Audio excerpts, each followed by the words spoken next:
যক্ষিণী রহস্য এবং তমালগড়ের সাপমোচন তথা দুর্গতি নাশিনীর হাত ধরে ঈশানের রহস্যভেদের যে পৌরাণিক অভিযান শুরু হয়েছিল তার পরবর্তী ধাপ এসে উপস্থিত।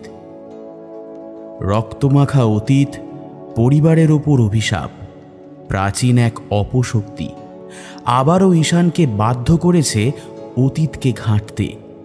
কিন্তু উত্তর মিলবে কি?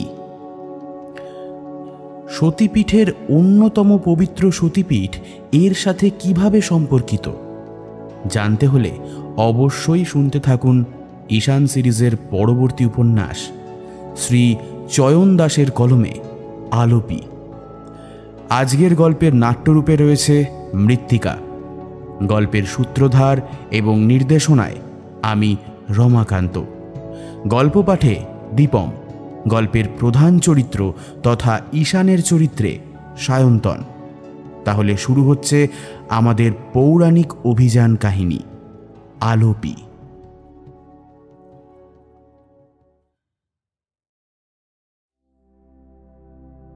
তমালগড়ে সাবমোচনের পর ফিরে এসে কেটে গেল সপ্তাহখানেক। জয়া ফিরে গেছে ঢাকায়, তার সেমিস্টারের ক্লাস আরম্ভ হয়ে গেছে। ঈশান এখন একা। এদিকে শীতও ভালোই জেঁকে বসেছে। ডিসেম্বরের শেষ, কয়েকদিন পরেই খাতা কেটে জমা দিতে হবে। ঈশান ঘরে খাতা আনে না, কাজেই স্কুলে যায়। টিচার্স রুমে বসে ঘন্টা 2-3 মতন খাতা কাটে। তারপর দপ্তরি রফিক মিয়ার সাথে খানিক খোশ গল্প করে 12:30 নাগাদ ফিরে আসে। এসে স্নান সারে রান্না চাপায় আর খেতে খেতে প্রায় 2:30 বেজে যায়।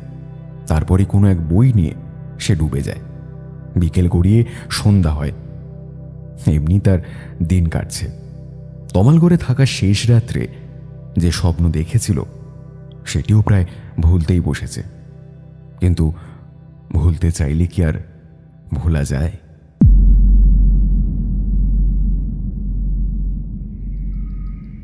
সেদিন রাত্রে ভাত, মুগের ডাল আর আলু পেঁয়াজকলি ভাজা দিয়ে নৈশবোধ ছেড়ে ঈশান বসল একটি বই নিয়ে। পড়তে পড়তে তন্দ্রা লেগে এসেছিল। হঠাৎই লোডশেডিং। ঈশান তন্দ্রা চোখেই আধবসা হয়ে রইল। এই তীব্র শীতে কম্বলের তলা থেকে উঠে মোমবাতি খুঁজে আর আলো জ্বালাতে মন চাইছে না। কেনই বা জ্বালাবে? আর সে ছাড়া আছেই বা কে? তাই বইটা বন্ধ করে বুকে রেখে পরম আরামে চোখ বুজে বসে রইল সে। কিন্তু হঠাৎই তার আরামে ছেদ পড়ল। একটি ফিসফিস শব্দ শুনল। আবার সেই ডাক, ঈশান, ঈশান। চমকে উঠল ঈশান। সে রহস্যময় নারী কণ্ঠস্বর ঠিক সেরকম ফিসফিসে স্বরে ডাকছে। ভুল শুনল কি? আশেপাশে কেউ তো নেই তেমন। অন্তত তার ষষ্ঠ ইন্দ্রিয় তা বলছে না। ধুস, মনে মনে বিরক্ত হলো ঈশান। অন্ধকারে এরকম বসে থাকলে আরো মনে হবে এরকম। তাই কম্বল সরিয়ে হাতড়ে হাতড়ে গেল ডেস্কের কাছে। ড্রয়ার টেনে মোমবাতি বের করতে যাবে, তখনই আবার লাইট জ্বলে উঠল। চরম বিরক্ত হলো ঈশান। না, মস্করার একটা লিমিট থাকে। মাঝে মধ্যে এরকম রাগ ওঠে, কিন্তু রাগটা আসলে কার ওপর? কারেন্টের ওপর? কে জানে। যাই হোক, আর দেরি না করে এবার লাইটটা নিভিয়ে শোয়ার বন্দোবস্ত করল। কম্বলটা চাপিয়ে আয়েশ করে চোখ বুজে শুয়ে পড়ল সে। চরম শীতে গরম বিছানায় পরমানন্দে ঘুমের মতন স্বর্গসুখ আর একটিও নেই। এই কারণে শীতকাল তার ভারী প্রিয়। এসব ভাবতে ভাবতেই যেন ঈশান ঘুমের ঘোরে তলিয়ে যেতে থাকে। রাত কটা হলো কে জানে। আবার ঈশানের ঘুম পাতলা হয়ে এলো। ঈশান শুনতে পেল ঘরের দক্ষিণ পশ্চিম দিক থেকে সেই ফিসফিসে স্বরে ডাকার শব্দ আসছে। কেউ ডাকছে ঈশানকে। গলার স্বর কর্কশ নয়, কোমল, অথচ কেমন যেন রহস্যময়। শুনলে যেন রক্ত শীতল হয়ে যায়। আকুলভাবে ডাকা যাকে বলে তেমনটাও নয়। এই ডাকে আহ্বানের সুর আছে আর খানিকটা আদেশের উদ্ধত্ত। ঈশান এবার বলতে চাইল, কে? কি আশ্চর্য, গলা দিয়ে কিন্তু কোনো স্বরই বেরোলো না। সমস্ত শরীর কি অবশ হয়ে গেছে? ঈশান যারপর নেই অবাক। শরীরটা যেন জগদ্দল পাথর। কিন্তু ঈশানের অবাক হওয়ার আরও বাকি ছিল। ঈশানের প্রশ্নটা মুখে আসেনি, কিন্তু উত্তরটা ঠিকই কানে এলো। রহস্যময় নারী কণ্ঠ বলে উঠল, আমি আমি কে?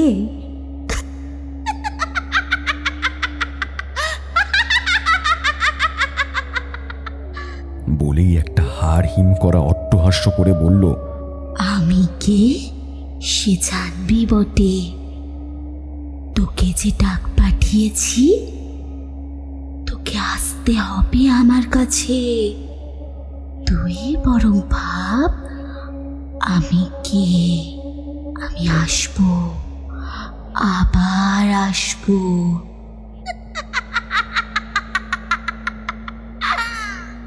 হঠাৎ শরীরে জোর ফিরে পায় ঈশান। ধর্মড়ে উঠে বসে সে। ভীষণ হাঁপাচ্ছে। চোখ মেলে পায়ের দিকটায় তাকায় সে। না না, ওই কোণে কেউ নেই। কে এসেছিল? সত্যি কেউ এসেছিল নাকি সব মনের ভ্রম? এ কি বিপদ! তবে কি তমালগড়ে সাবমোচন করতে গিয়ে সে নিজের জন্য কোনো অভিশাপ আমদানি করল? খানিক্ষণ জেগে থেকে এবার শুয়েই পড়ল সে। সম্ভবত দুঃস্বপ্ন দেখছে। ঘুম দরকার, খুব গাঢ় ঘুম। কাল আর ভোরে উঠবে না, না হোক কুয়াশা দর্শন। জোর করে ঘুমানোর চেষ্টা করল সে। পরদিন ঘুম ভাঙল সকাল 8:30টায়। পৌষের সকাল। মফস্বল এলাকায় 10টার আগে দিনমনের মুখদর্শন হয় না। এ সময় লোকের ঘরে ঘরে পিঠাপুলি হয়। খেজুর রসের সুগন্ধে মম করে গ্রাম্য ঘরগুলো। তার নিজের মা কত রকম পিঠা করতেন। শীতে প্রতিদিন নানা পদের পিঠা তৈরি করে পাঠাতেন ঘরের পাশের মন্দিরে, মায়ের বাল্যভোগের জন্য। ঈশান নিজে ভাপা পিঠে খুব পছন্দ করত। হা হা, সেই দিনগুলো!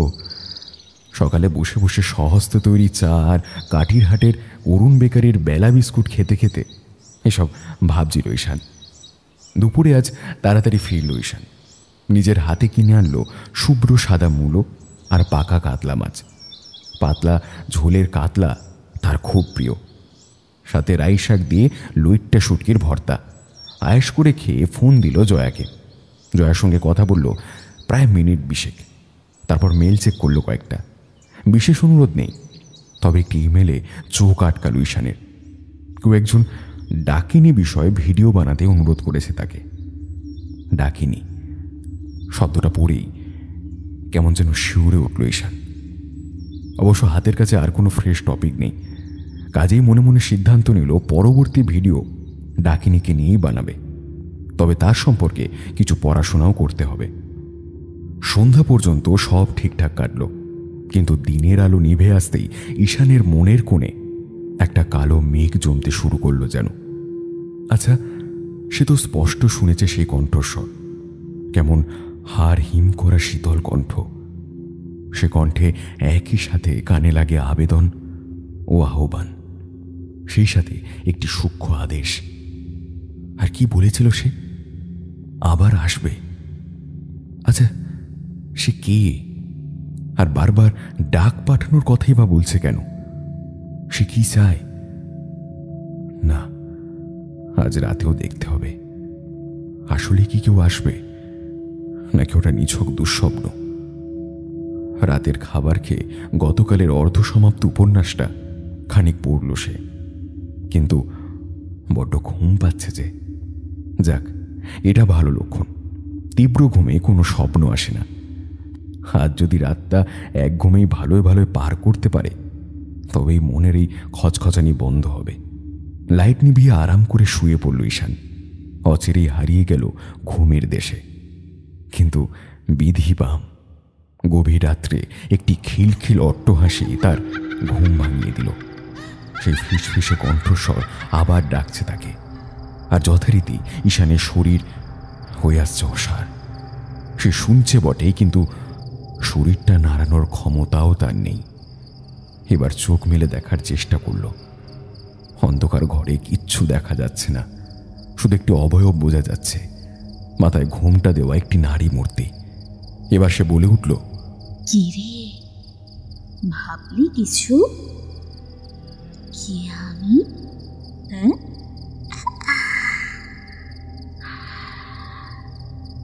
ঈশান মনে মনে বলল, নিকুচি করেছে ভাবতে।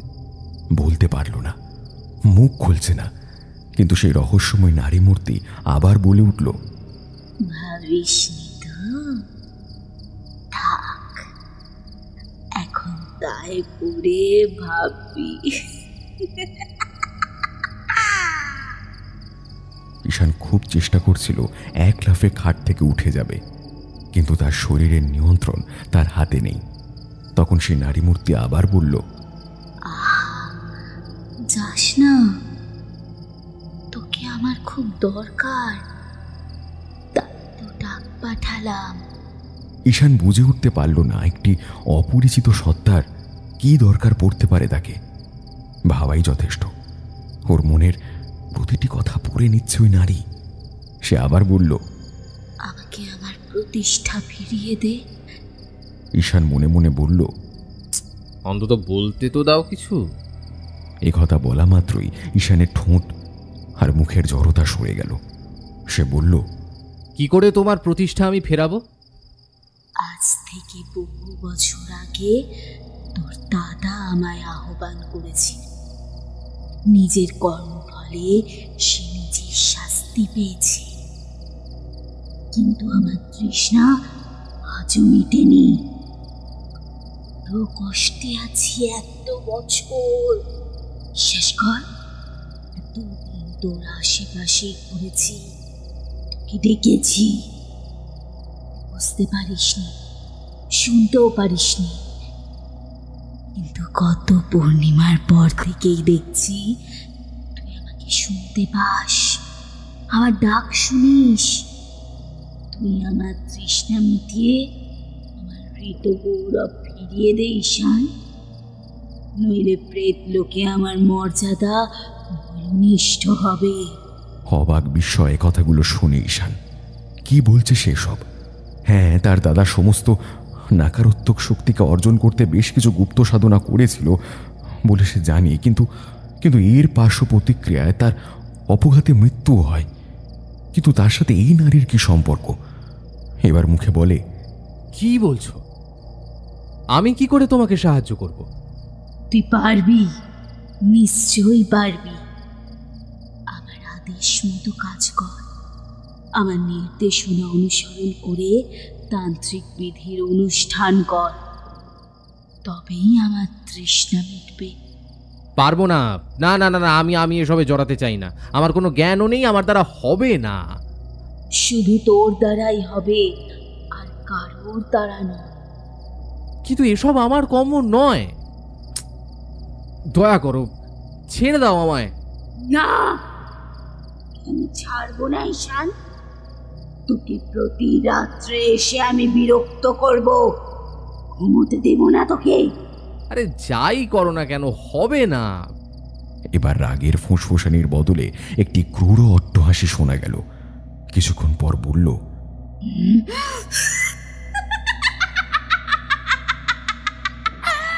করবি, তুই করবি, তোকে করিয়ে নেওয়াই আমার কাজ। আরেক রাত সময় দিচ্ছি তোকে। তুই জানা আমার ডাকে সাড়া দিবি কিনা। কারাবার আসবো আমি, তোর স্বীকারোক্তি না নিয়ে তোকে আমি ছাড়বো না।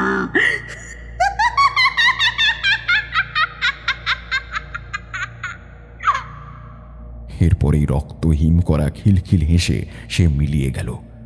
ঈশান খেয়াল করল তার কথায় খুব আত্মবিশ্বাস আছে, যেন সে জানে কি করে ঈশান রাজি হবে। ঈশানের চোখের ঘুম উড়ে গেল, মনে তার নানান প্রশ্ন, নানান আশঙ্কা।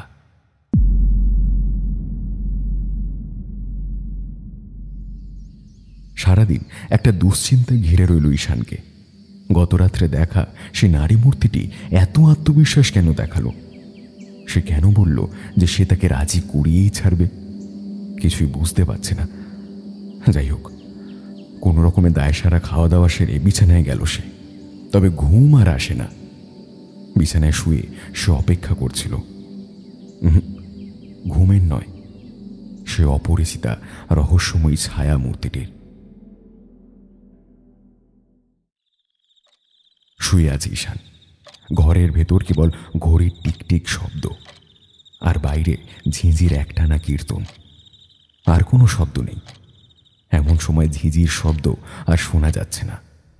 কিছুক্ষণ পরেই ঘরের নৈরিত কোণে একটি ধোঁয়ার কুণ্ডলী দেখা গেল।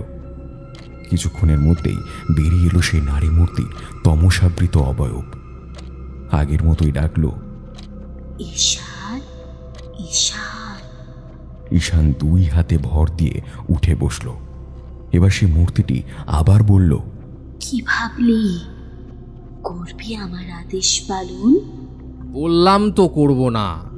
তুই কি নিশ্চিত? নিশ্চিত তো বটেই। শোনো, আমায় রাজি করাতে পারবে না। বেশ, এবার তবে দেখ তো এইদিকে। সেই রহস্যময় মূর্তিটি একটি হাত তুলল, লম্বা লিকলিকে হাত, আর তার আঙুল দিয়ে নির্দেশ করলো ঘরের এক কোণে। ঈশান দেখল সেদিকে একটি হালকা লালচে আলো হঠাৎ যেন জ্বলে উঠেছে।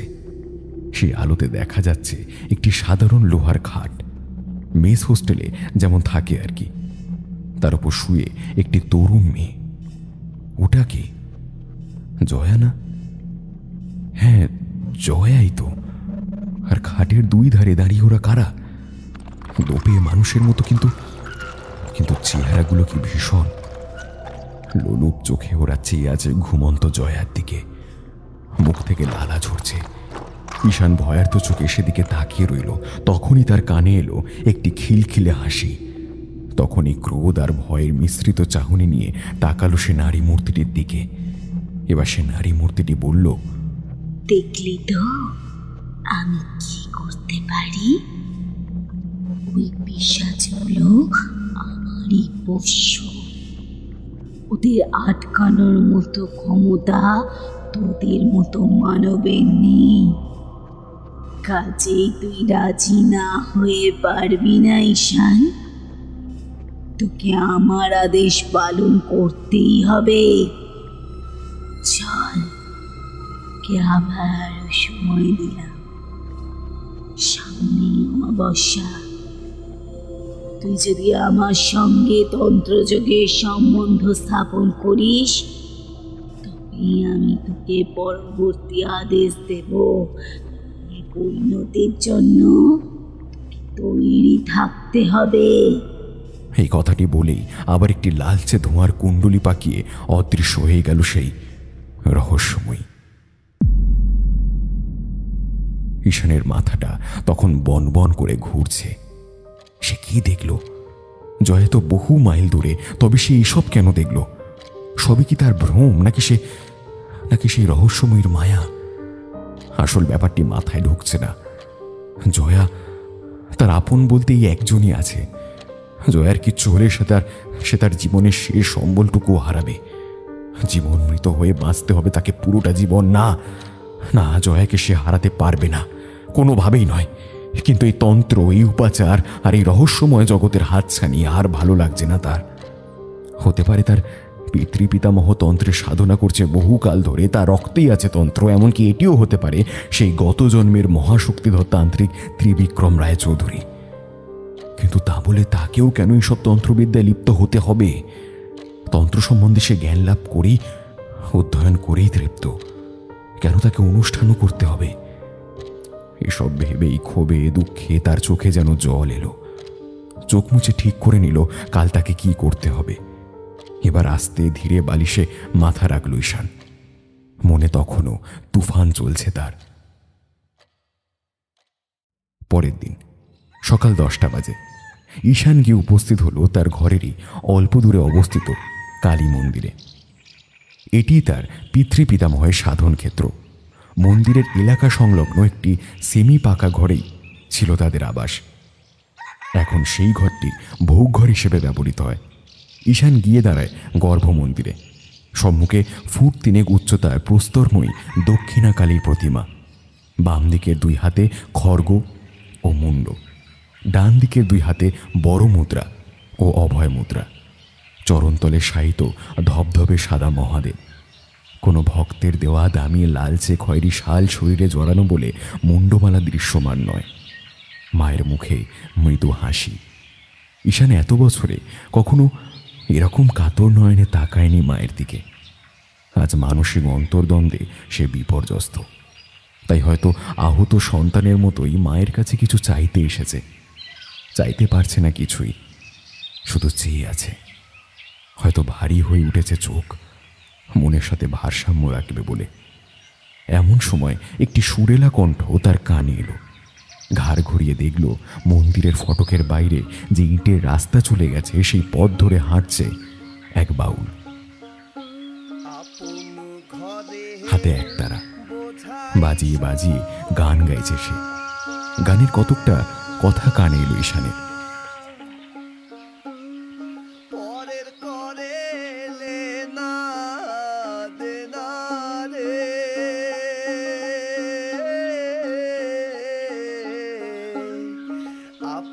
ঘরে বোঝাই সোনা,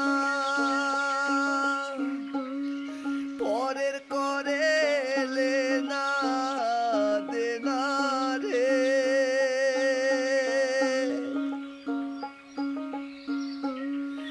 আমি হইলাম জনম কানা ফকির, আমি হইলাম জনম কানা। কি মিষ্টি কণ্ঠ, কি সুন্দর তার সুর। ঈশানের মনে হলো আর একটু কাছে গিয়ে শুনি। খানিক হেঁটে নাট মন্দির পেরিয়ে ফটকের কাছে যেতে সে চূড়ান্ত অবাক। রাস্তাটার আগে পিছে কোনো বাঁক নেই, সোজা রাস্তা, বহুদূর দেখা যায়। এত দূর দূর ধরেও সেই বাউলের দেখা নেই। হোমা, উবে গেল নাকি? রাস্তার পাশ দিয়েও নেমে যাওয়ার কথা নয়, কারণ দুই দিকে ওরকম কোনো রাস্তাই নেই। কি হলো এটা? আরেকটি বিষয় ঈশানের মনে লাগলো। সে এত ভারাক্রান্ত মনে মন্দিরে এসেছিল, আর এক গানের টানে সব ভুলে টুলে সে গান শুনতে চলে এলো। রাস্তার ওপারে একটি মোমবাতি ধূপকাঠির দোকান। সেখানে বসে থাকা রাজেন চক্রবর্তী কিছুই দেখেনি। সে টানা 2 ঘন্টা বসে আছে। রাস্তার পানে মুখ করে একতারা নিয়ে হেঁটে গেলে সে নিশ্চয়ই দেখত। এবার ঈশান আবার এসে দাঁড়ায় মন্দির ফটকে, তাকায় গর্ভ মন্দিরে। বেশ খানিকটা দূর থেকেও সে যেন দেখতে পাচ্ছে মায়ের দুষ্টুমি ভরা মিষ্টি হাসি। মা হাসছে। কি বলছিল এই বাউল? ভজ গুরু যুগল চরণ। গুরু, হ্যাঁ, গুরুই তো সমস্ত সমস্যার সমাধান করেন, শিষ্যের সমস্ত শঙ্কা নিবারণ করেন। হায়, কোথায় তার গুরু? কে করবে তার শঙ্কার সমাধান?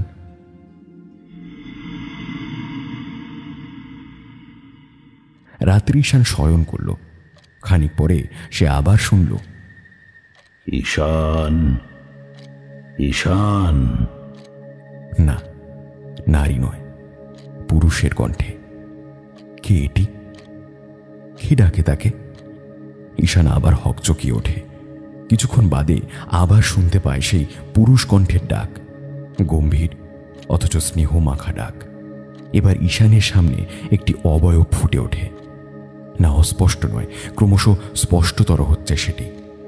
ঈশানের সামনে দাঁড়ানো একজন সুপুরুষ। গৌরবর্ণ দেহ, গলায় সরু হয়ে লাল রঙের উত্তরীয় গলার 2 পাশে নেমে গেছে। মুখে পাকা দাড়ি, মাথায় পাতলা সাদা চুল, কপালে সিঁদুরের লম্বা তিলক, গলায় রুদ্রাক্ষের মালা, পরনে রক্তবস্ত্র। ঈশান অবাক হয়ে দেখে রইল। হ্যাঁ, এই লোক তার পরিচিত। শুধু পরিচিতই নয়, পরম আত্মীয়। এই যে তার বাবা, তারিণীচরণ ভট্টাচার্য। ঈশান কিছু বলতে পারল না। খানিক বাদে মুখ থেকে বেরিয়ে এলো একটি শব্দ, বাবা। হ্যাঁ বাবা, গুরু খুঁজছিলে না? কি করে ভুলে গেলে বলো তো? আমি কেবল তোমার জন্মদাতা পিতাই নই, মন্ত্রদাতা গুরুও বটে। ঈশানের চোখে জল। জন্মের সময় মাকে হারায় সে, বাবাই তাকে পালন করে। যথাসময় উপনয়ন ও শক্তিমন্ত্রে দীক্ষা সে বাবার কাছেই পায়। বাবা চেয়েছিল সেও পূর্ণ অভিষিক্ত হয়ে তন্ত্রচর্চা করুক। মন্দিরের পৌরোহিত্যের ভার নিক। তবে ঈশানের সে শখ ছিল না, সে কেবল জানতে চাইতো, পড়তে চাইতো। তাই বাবার মতো কাউকে সে দীক্ষা দেয়নি। তবে তার বাবা কখনো তার উপর কোনো চাপাচাপি করেননি। অগ্নি দুর্ঘটনায় পুরো পরিবার হারানোর পর বাবাই তাকে সামলেছিল। আজ তাও প্রায় বছর 17 হলো বাবার মৃত্যু হয়েছে, কিন্তু তার স্বর্গত পিতাই ছুটে এলেন ছেলের এই দুঃসময়। ঈশানের পিতা তারিণীচরণ বললেন, আমি জানি তুমি খুব দ্বিধায় আছো। তুমি তোমার সব প্রশ্ন করো, আমি তোমার সব শঙ্কার সমাধান করব। বাবা, প্রতি রাতে কে আসে বলতে পারেন? কে ডাকে আমায়? যে ডাকে সে তো ডাকিনি, তন্ত্রে তো তাই বলে। তোমাকে ডাকিনি ডাক পাঠায়। ডাকিনি? হ্যাঁ বাবা, ডাকিনি। তন্ত্রে মূলত 4 রকম ডাকিনি আছে: গুপ্ত, অভ্যন্তরীণ, বহির্মুখী এবং অধিক বহির্মুখী। কেবলমাত্র অধিক বহির্মুখী ডাকিনীরাই শারীরিক অবয়ব ধারণে সক্ষম। তার মানে সে কি অধিক বহির্মুখী? সে তো বটেই, তবে তাদের মধ্যেও আছে শ্রেণীবিভাগ। তার মধ্যে এক প্রকার ভয়ানক ডাকিনী আছে, যার নাম সম্ভোগ কায়া। এদের আহ্বান করা হয় মনের নীচ প্রবৃত্তিকে চরিতার্থ করার জন্য। এরা সাধককে তো বহু ভয়ানক সিদ্ধি ও ক্ষমতা প্রদান করে বটে, কিন্তু বিনিময়ে সাধকের পরিবার সহ সমূলে বিনাশ ঘটায়। ধরে নিতে পারো, নিম্ন শ্রেণীর স্বার্থান্ধ তান্ত্রিকদের জন্য এটি মহামায়ার বিধানকৃত শাস্তি। বাবা, সে আমায় বলেছে আমার দাদা নাকি তাকে আহ্বান করেছিল। হ্যাঁ বাবা, আমার নির্দেশ অমান্য করেই সে ডাকিনীর আহ্বান করে। তারপর করে এক ভয়ানক কাজ। তার এক শিষ্যের কথায় সে শিষ্যের নিজ বড় ভাইয়ের উপর তান্ত্রিক উপাচার করে। ফলে নাকি এক রাতেই রক্ত বমি করে মারা যায় সেই হতভাগ্য বড় ভাইটি।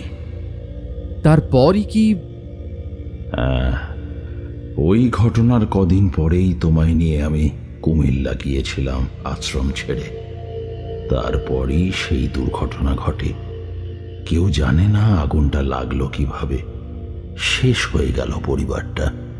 বাবা, কিন্তু হ্যাঁ, এখনো সেই ডাকিনীর ক্ষুধা মেটেনি। সে যেন তেন প্রকারেণ তোমাকে দিয়েই তার ক্ষুধা মিটিয়ে তৃপ্ত হতে চায়। সে তৃষ্ণা কি করে মিটবে? আমার প্রাণ দিয়ে? হতেও পারে, আবার নাও হতে পারে। কিন্তু এখনো অনেক কিছু বুঝতে পারছি না বাবা। ডাকিনীর জাগরণ হয়েছিল সে কত বছর আগে, কিন্তু সে আমায় বিরক্ত করছে এই এখন। কেন? কারণ তন্ত্রের সঙ্গে তোমার লুপ্ত সম্পর্ক স্থাপন হয়েছে, তাই। মানেটা কি? স্মরণ করো বাবা, কদিন আগে তমালগড়ে তুমি পঞ্চমুণ্ডিতে বসেছিলে না? তা বসেছিলাম। সেই মুহূর্তেই তোমার সঙ্গে থাকা তন্ত্রের পুরনো সম্বন্ধ জীবন্ত হয়ে উঠেছে। তাই সেই রাত্রে তুমি প্রথম ডাকিনীর ডাক শুনেছিলে। ভুলে গেলে? তুমি যে গত জন্মের সিদ্ধতান্ত্রিক ত্রিবিক্রম।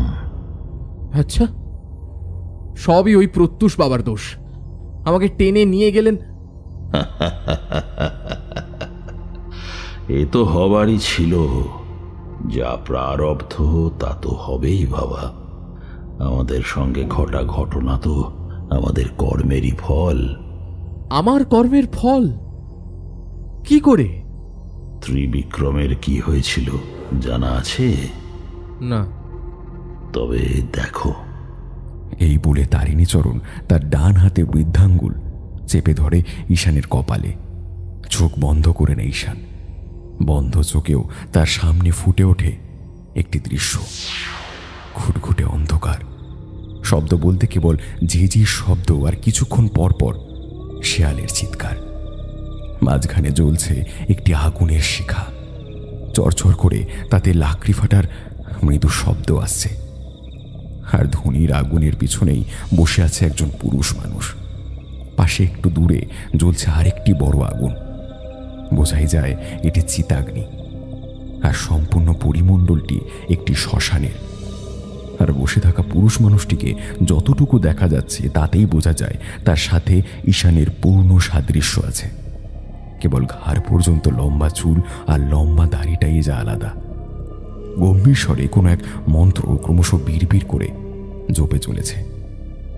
তবে এই কি ত্রিবিক্রম? ঈশানের পূর্বজন্ম? ঈশান অবাক হয়ে যায়। তবে এরপরে এমন কিছু ঘটল যা চরমভাবে অপ্রত্যাশিত ছিল। হঠাৎই তীব্র উজ্জ্বল একটি আলো খেলে গেল ঈশানের চোখের সামনে, আর তার কিছুক্ষণ পরেই কানে তালা পড়া প্রচণ্ড শব্দ। এ কি হলো? বজ্রপাত! আলোর ঝলকানি আর প্রবল শব্দের প্রভাব সরে যাওয়ার পর ঈশান দেখল ধনির পাশেই পড়ে আছে ত্রিবিক্রমের দেহ।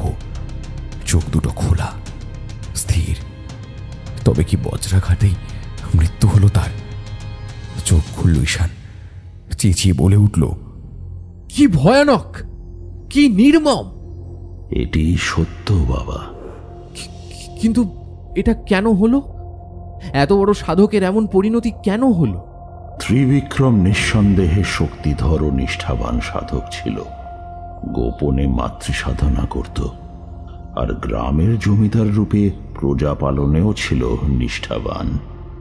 কিন্তু বাদ সাধল মায়া। সে তো অকৃতদার ছিল, কিন্তু ঘটনাচক্রে পেয়ে গেল তার পোষ্যপুত্র তমাল কৃষ্ণকে। রাজা ভরতের মতোই হলো তার হাল। সাধন ভজন ছেড়ে তার সমস্ত ধ্যান জ্ঞান হয়ে দাঁড়ালো সেই শিশুপুত্রটি। তার পুত্রকে নিষ্কণ্টক রাজত্ব দিতেই সমস্ত জীবনের অর্জিত তান্ত্রিক সিদ্ধি ও শক্তি দিয়ে সে তৈরি করল একটি মায়া ভবন। কিন্তু পুত্রের অকাল মৃত্যুতে সে হিতাহিত জ্ঞান শূন্য হয়ে পড়ে। পুরো গ্রামকে শাপগ্রস্ত করেই সে ক্ষান্ত হয়নি। কোনো এক শ্মশানে বসে সে মাতৃসাধনা ভুলে আরম্ভ করল কর্ণপিশাচিনীর সাধনা। কর্ণপিশাচিনী? হ্যাঁ, প্রেত সমূহের মধ্যে এর সাধনা সবচেয়ে দ্রুত সিদ্ধ হয়। এই পিশাচিনী সমস্ত কাম্য বস্তু প্রদান করে। ত্রিবিক্রম এর সাহায্যে তার মৃত পুত্রকে আবার জীবিত করতে চাইছিল। কিন্তু বলছি গীতায় আছে জানো তো, ভূত প্রেতের সাধনা যারা করে তারা তামসিক সাধক, যাদের পরিণাম হয় খুব ভয়ানক। এককালের পরম মাতৃভক্ত ত্রিবিক্রম কিনা আজ করছে তামসিক সাধনা। পরম কল্যাণময়ী মা তা সইবেন কেন? সন্তানকে অধঃপতন থেকে রুখতে মায়ের এই লীলা। লীলা? হ্যাঁ বাবা, মায়ের ইচ্ছেতেই বজ্রাঘাতে মৃত্যুর ফলে ত্রিবিক্রমের পিশাচ সাধনা অপূর্ণ রয়ে গেল। ফলে সে অধোগতি থেকে রক্ষা পেল। তবে সাধন বলে সে দেবত্বের যে স্তরে উন্নীত হয়েছিল তা খর্ব হয়ে গেল। তাই তোমাকে আবার ফিরে আসতে হলো মানবকুলে। সে বুঝলাম, তবে গীতায় আরো বলা আছে জানো তো বাবা, সাধনার ফল কখনো বিনষ্ট হয় না, জন্মান্তরেও না। তাই তো তোমার জন্মই এক তান্ত্রিকের ঘরে, আর তুমিও না চাইতেও তন্ত্রে জড়িয়ে পড়ছ। কিন্তু আমি কি করব বাবা? হ্যাঁ, আমাকে পথ দেখান।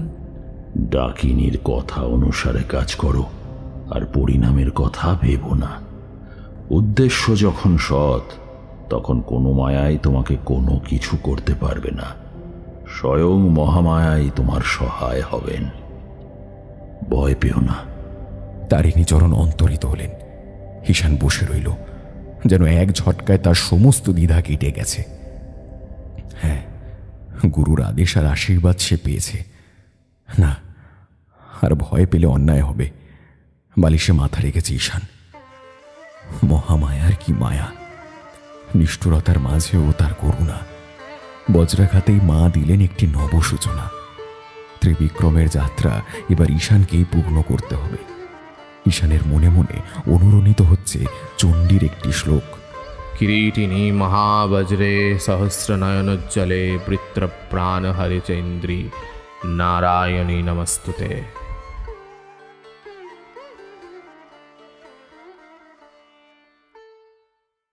কদিন বাদেই এলো অমাবস্যা। ঘড়িতে কাঁটায় কাঁটায় রাত 12টা। ঈশান বসেছে তার ঘরে। চারিদিকে দরজা জানলা সবই বন্ধ। নৈরিত কোণের দিকে মুখ করে বসে আছে ঈশান।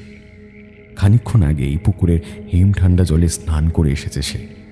কোমর পর্যন্ত তার গা খালি, পরনে একটি খাঁটো রক্তবস্ত্র। তার সামনাসামনি একটি কাঠের পিঁড়ি, আর পিঁড়ি সংলগ্ন রাখা আছে কিছু জিনিস। এক বাটি কাঁচা মাংস, 1 গ্লাস 3 দিন পুরনো পান্তা ভাতের জল, এক টুকরো কলা পাতার উপর রাখা পোড়া শোল মাছ, আর তার পাশে রাখা এক টুকরো সাদা কাপড়ের উপর রাখা একজোড়া শাঁখা পলা। কাপড় বা শাঁখা কোনোটাই সাধারণ নয়। খানিক দূরবর্তী একটি শ্মশান থেকে চণ্ডালদের কাছ থেকে সংগ্রহ করে এগুলো। তাও গত 7 দিনের মধ্যে মারা গেছে এমন মহিলার মৃতদেহ থেকে নেওয়া। সব সাজিয়ে সে বসল কুশাসনে।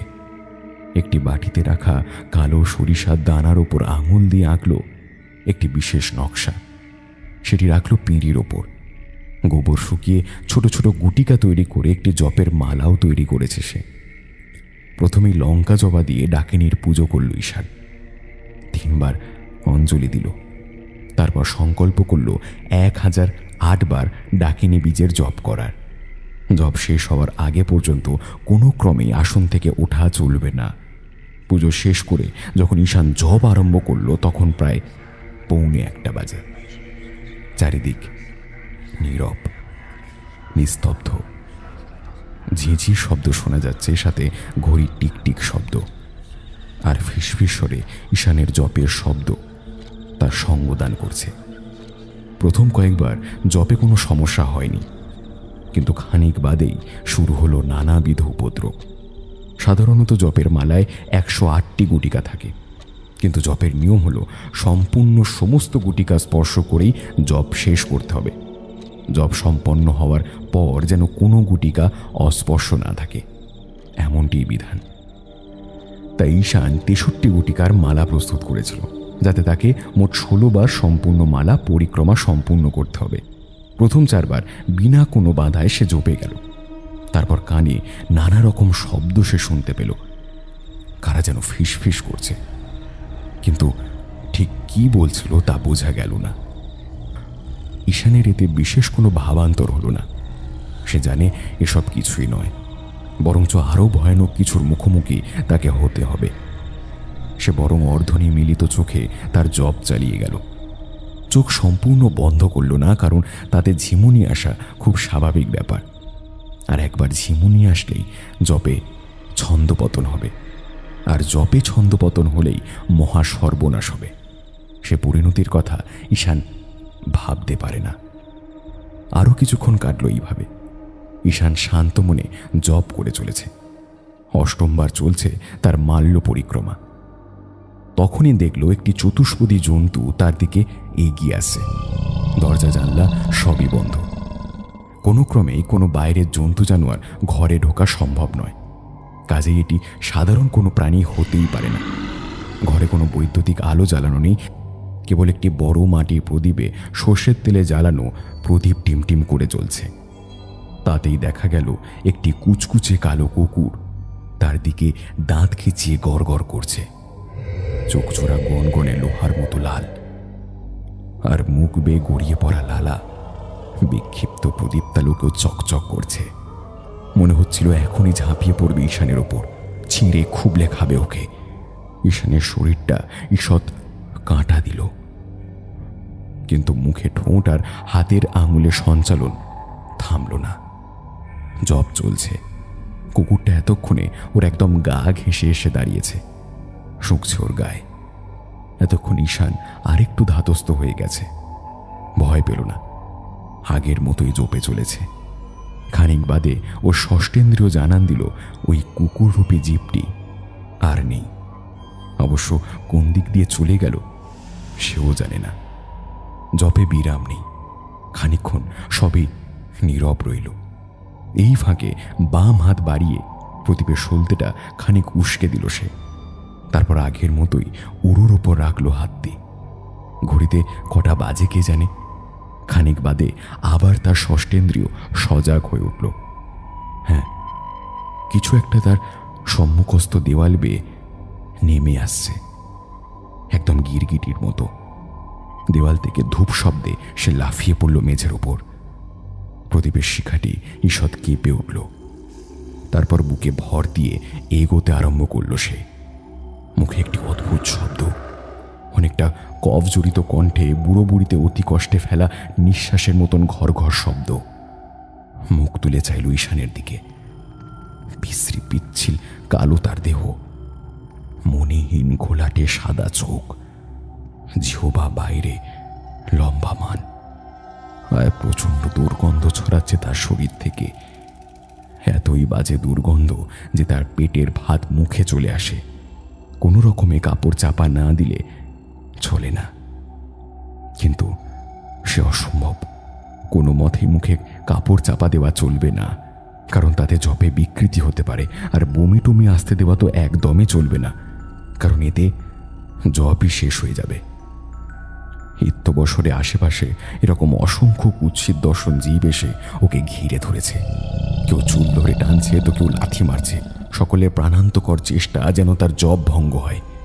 কারণ একটাই, জপ ভঙ্গ হলেই এদের খাদ্যে পরিণত হবে ঈশান। এমনটাই বিধান আছে এই বিধিতে। ঈশান আরও বুঝতে পারল শীতের প্রকোপ বাড়ছে। শরীরে ঈষৎ কাঁপুনি অনুভব করছে সে। না, ইতিমধ্যেই 12 মালা সম্পন্ন করেছে সে, আর কেবল 4 মালা। আশা ছাড়া চলবে না, সে জপে মন দেয়। কিন্তু গোদের উপর বিস্ফোরার মতন দেখা গেল আর এক বিপত্তি। প্রবল তৃষ্ণায় গলা শুকিয়ে উঠল তার। জিহ্বার সমস্ত আর্দ্রতাও যেন উধাও হয়ে গেল। ঠোঁট আর জিভ নাড়তেই যেন কষ্ট হচ্ছে। কি সর্বনাশ! এখন এক গ্লাস জল না হলে তো আর চলছে না। খানিক দূরেই টেবিলের ওপর রাখা স্টিলের জগটা ওর চোখে পড়ল। ওতে জল আছে, টলটলে স্বচ্ছ সুশীতল জল। সে জগস্থিত প্রতিটি জলের অণু যেন তাকে ডাকছে, তাকে টানছে। তার শরীরের প্রতিটি কোষ যেন জলের জন্য আর্তনাদ করছে। না, আর পারছে না সে। ঢোক গিলল দুবার ঈশান। গলা ভেজানো গেল না। আর সামনে দেখল সব কিম্ভূত কিমাকার সব ভয়ানক জানোয়ার ওর দিকে তেড়ে আসছে। একে একে নয়, এবার সম্মিলিতভাবে। ঈশান এত কিছুর পরেও জপ থামায়নি। এই তো হয়ে এসেছে 1004, 5, 6, 7, 8। শেষ, জপ শেষ। এবার জপের মালাটি উৎসর্গের পালা। আর ওদিকে সমস্ত জন্তুগুলো ওর ওপর ঝাঁপিয়ে পড়েছে। প্রবল আঁচড়ার প্রহার চলছে। একটাই লক্ষ্য, জপ মালা ছিনিয়ে নিতে হবে। ঈশান ক্রমশ দুর্বল হয়ে পড়ছিল। তার সর্বাঙ্গ কাঁপছে। না, আর দেরি নয়। বুকের কাছটায় কোনো এক পিশাচের নখের আঁচড়ে রক্ত পড়ছে। দ্রুত সেখান থেকে রক্ত আঙুলে নিয়ে একে একে 63 গুটিতে লাগিয়ে নিল সে। তারপরে অতি কষ্টে সেটি রাখল সে পিঁড়ির ওপর। উৎসর্গ সম্পন্ন। আর তারপরেই হলো যেন জাদুর কেরামতি। প্রভুর আদেশে যেমন মারকুটে পোষ্য নিজেদের গুটিয়ে নেয়, তেমনি প্রতিটি পিশাচাকৃতির জীবই নিজেদের গুটিয়ে নিল। আর তারপর একটি লালচে কুণ্ডলিত ধোঁয়া দৃশ্যমান হলো পিঁড়ির ওপর। হ্যাঁ, আস্তে আস্তে একটি নারী অবয়বে পরিণত হলো সেটি। একদম সত্যিকারের নারী অবয়ব, একদম স্পষ্ট। ঈশান সমস্ত জ্বালা যন্ত্রণা তৃষ্ণা ভয় ভুলে তাকিয়ে রইল। এই তবে সে ডাকেনি, সম্ভোগ কায়া ডাকেনি। ঈশান অবাক হয়ে তাকিয়ে রইল কতক্ষণ। সেই রক্তাভ ধোঁয়ার কুণ্ডলী যখন আস্তে আস্তে রূপ নিয়েছে একটি নারী মূর্তিতে। হ্যাঁ, স্পষ্ট বোঝা যাচ্ছে ধবধবে ফর্সা তার গাত্রবর্ণ। শরীরে কোনো বস্ত্রই নেই।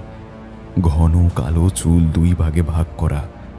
ডান দিকের চুল মুখের অর্ধেক ভাগকে ঢেকে নেমে গেছে বুকের নিচ অবধি। অন্যদিকের চুলগুলো মাথার পিছন থেকে নেমে এসেছে বুকের ওপর। অর্থাৎ শুধু তার মুখের অর্ধেকটাই দেখা যাচ্ছে। টকটকে রক্ত লাল তার ঠোঁট, চোখের মণি সম্পূর্ণ নীল। ও তাকানো যায় না তাতে। ওর মধ্যে যেন ভয়ানক সম্মোহনী শক্তি আছে। না, চেহারায় কোনো বিভৎসতা নেই, বরং সৌন্দর্য আছে। তার দেহ সৌষ্ঠবেও আছে একটি তীব্র আবেদন, কিন্তু তবুও দেখলে ভয় জাগে, যেন সাক্ষাৎ অমঙ্গল বসে আছে দেহধারী হয়ে।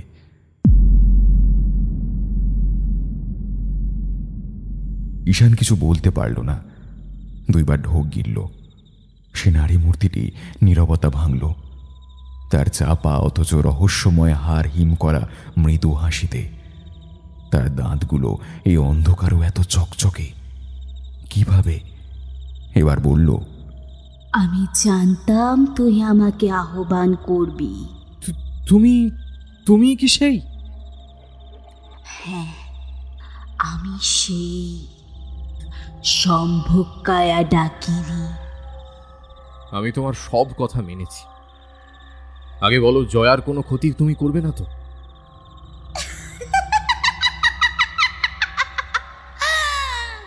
ভারী অদ্ভুত তোরা মানুষেরা, সব ছাড়তে পারিস অথচ মায়া ছাড়তে পারিস,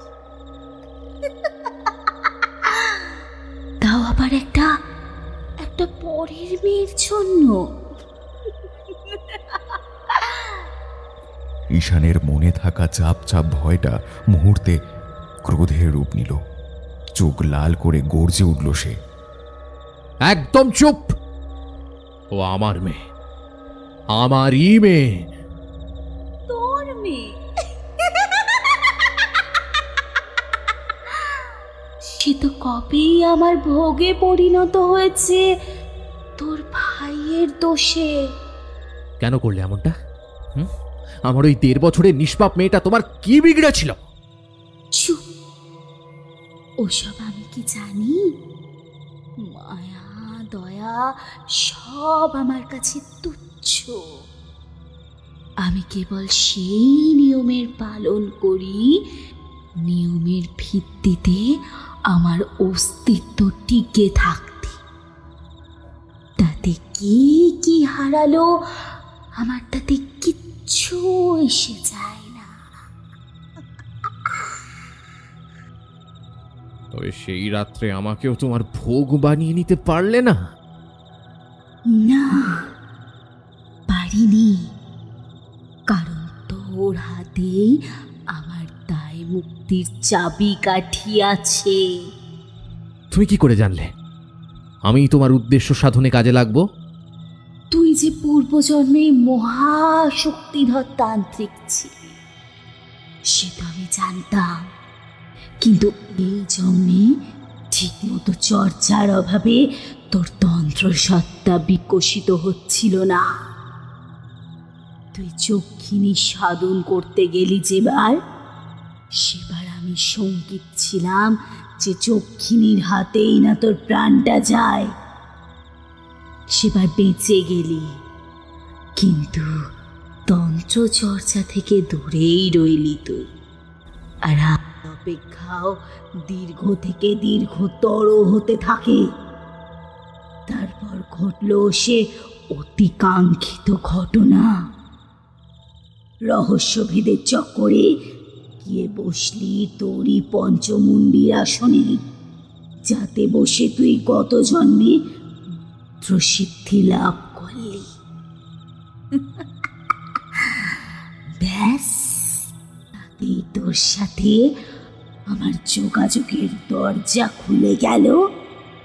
ঈশান স্তব্ধ হয়ে শুনে গেল। তার জীবনটি যেন জীবন নয়, একটি সুপরিকল্পিত পুতুল নাচ, আর সেও কেবল নেচে চলেছে অদৃশ্য কারো ইশারায়।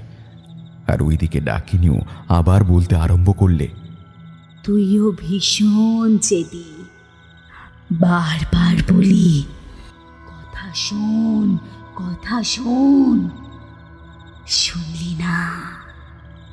শেষে যেই তোর মায়া বৃক্ষের মূলে কুঠার বসালাম, শেষে ঠিকই কেমন লক্ষ্মী হয়ে আমার সব কথা শুনলি।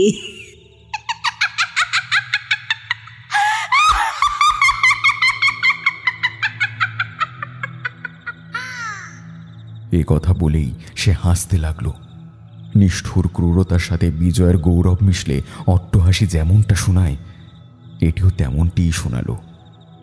ঈশান চোখ বন্ধ করে দাঁতে দাঁত চেপে রাখলো কিছুক্ষণ, তারপর বলল, এবার বলো তোমার কি চাই। বলো বলো বলো, আমিও তোমার খায়েশ মিটিয়ে মুক্ত হই। কি বললি? কি বললি বল? মুক্তি?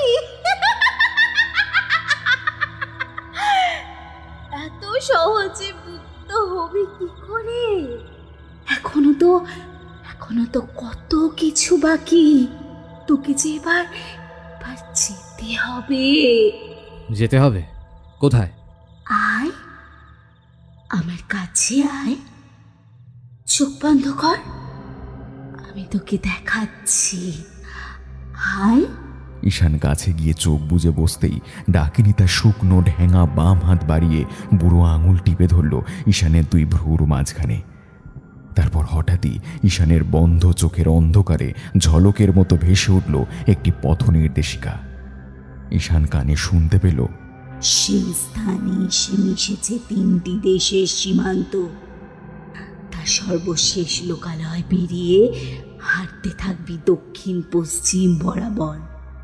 ঠিক সূর্যাস্তের সময় এসে তোকে চিনে নেবে সেই লোকটি, যার কাছে তোকে থাকতে হবে 3টি দিন। ঈশান চোখ খুলল।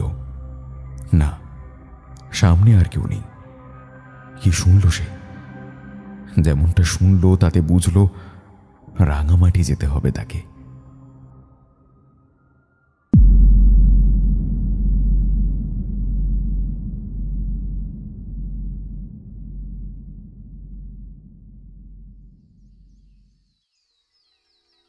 দেরি না করেই পরদিনই গোছগাছ করে নিল সে।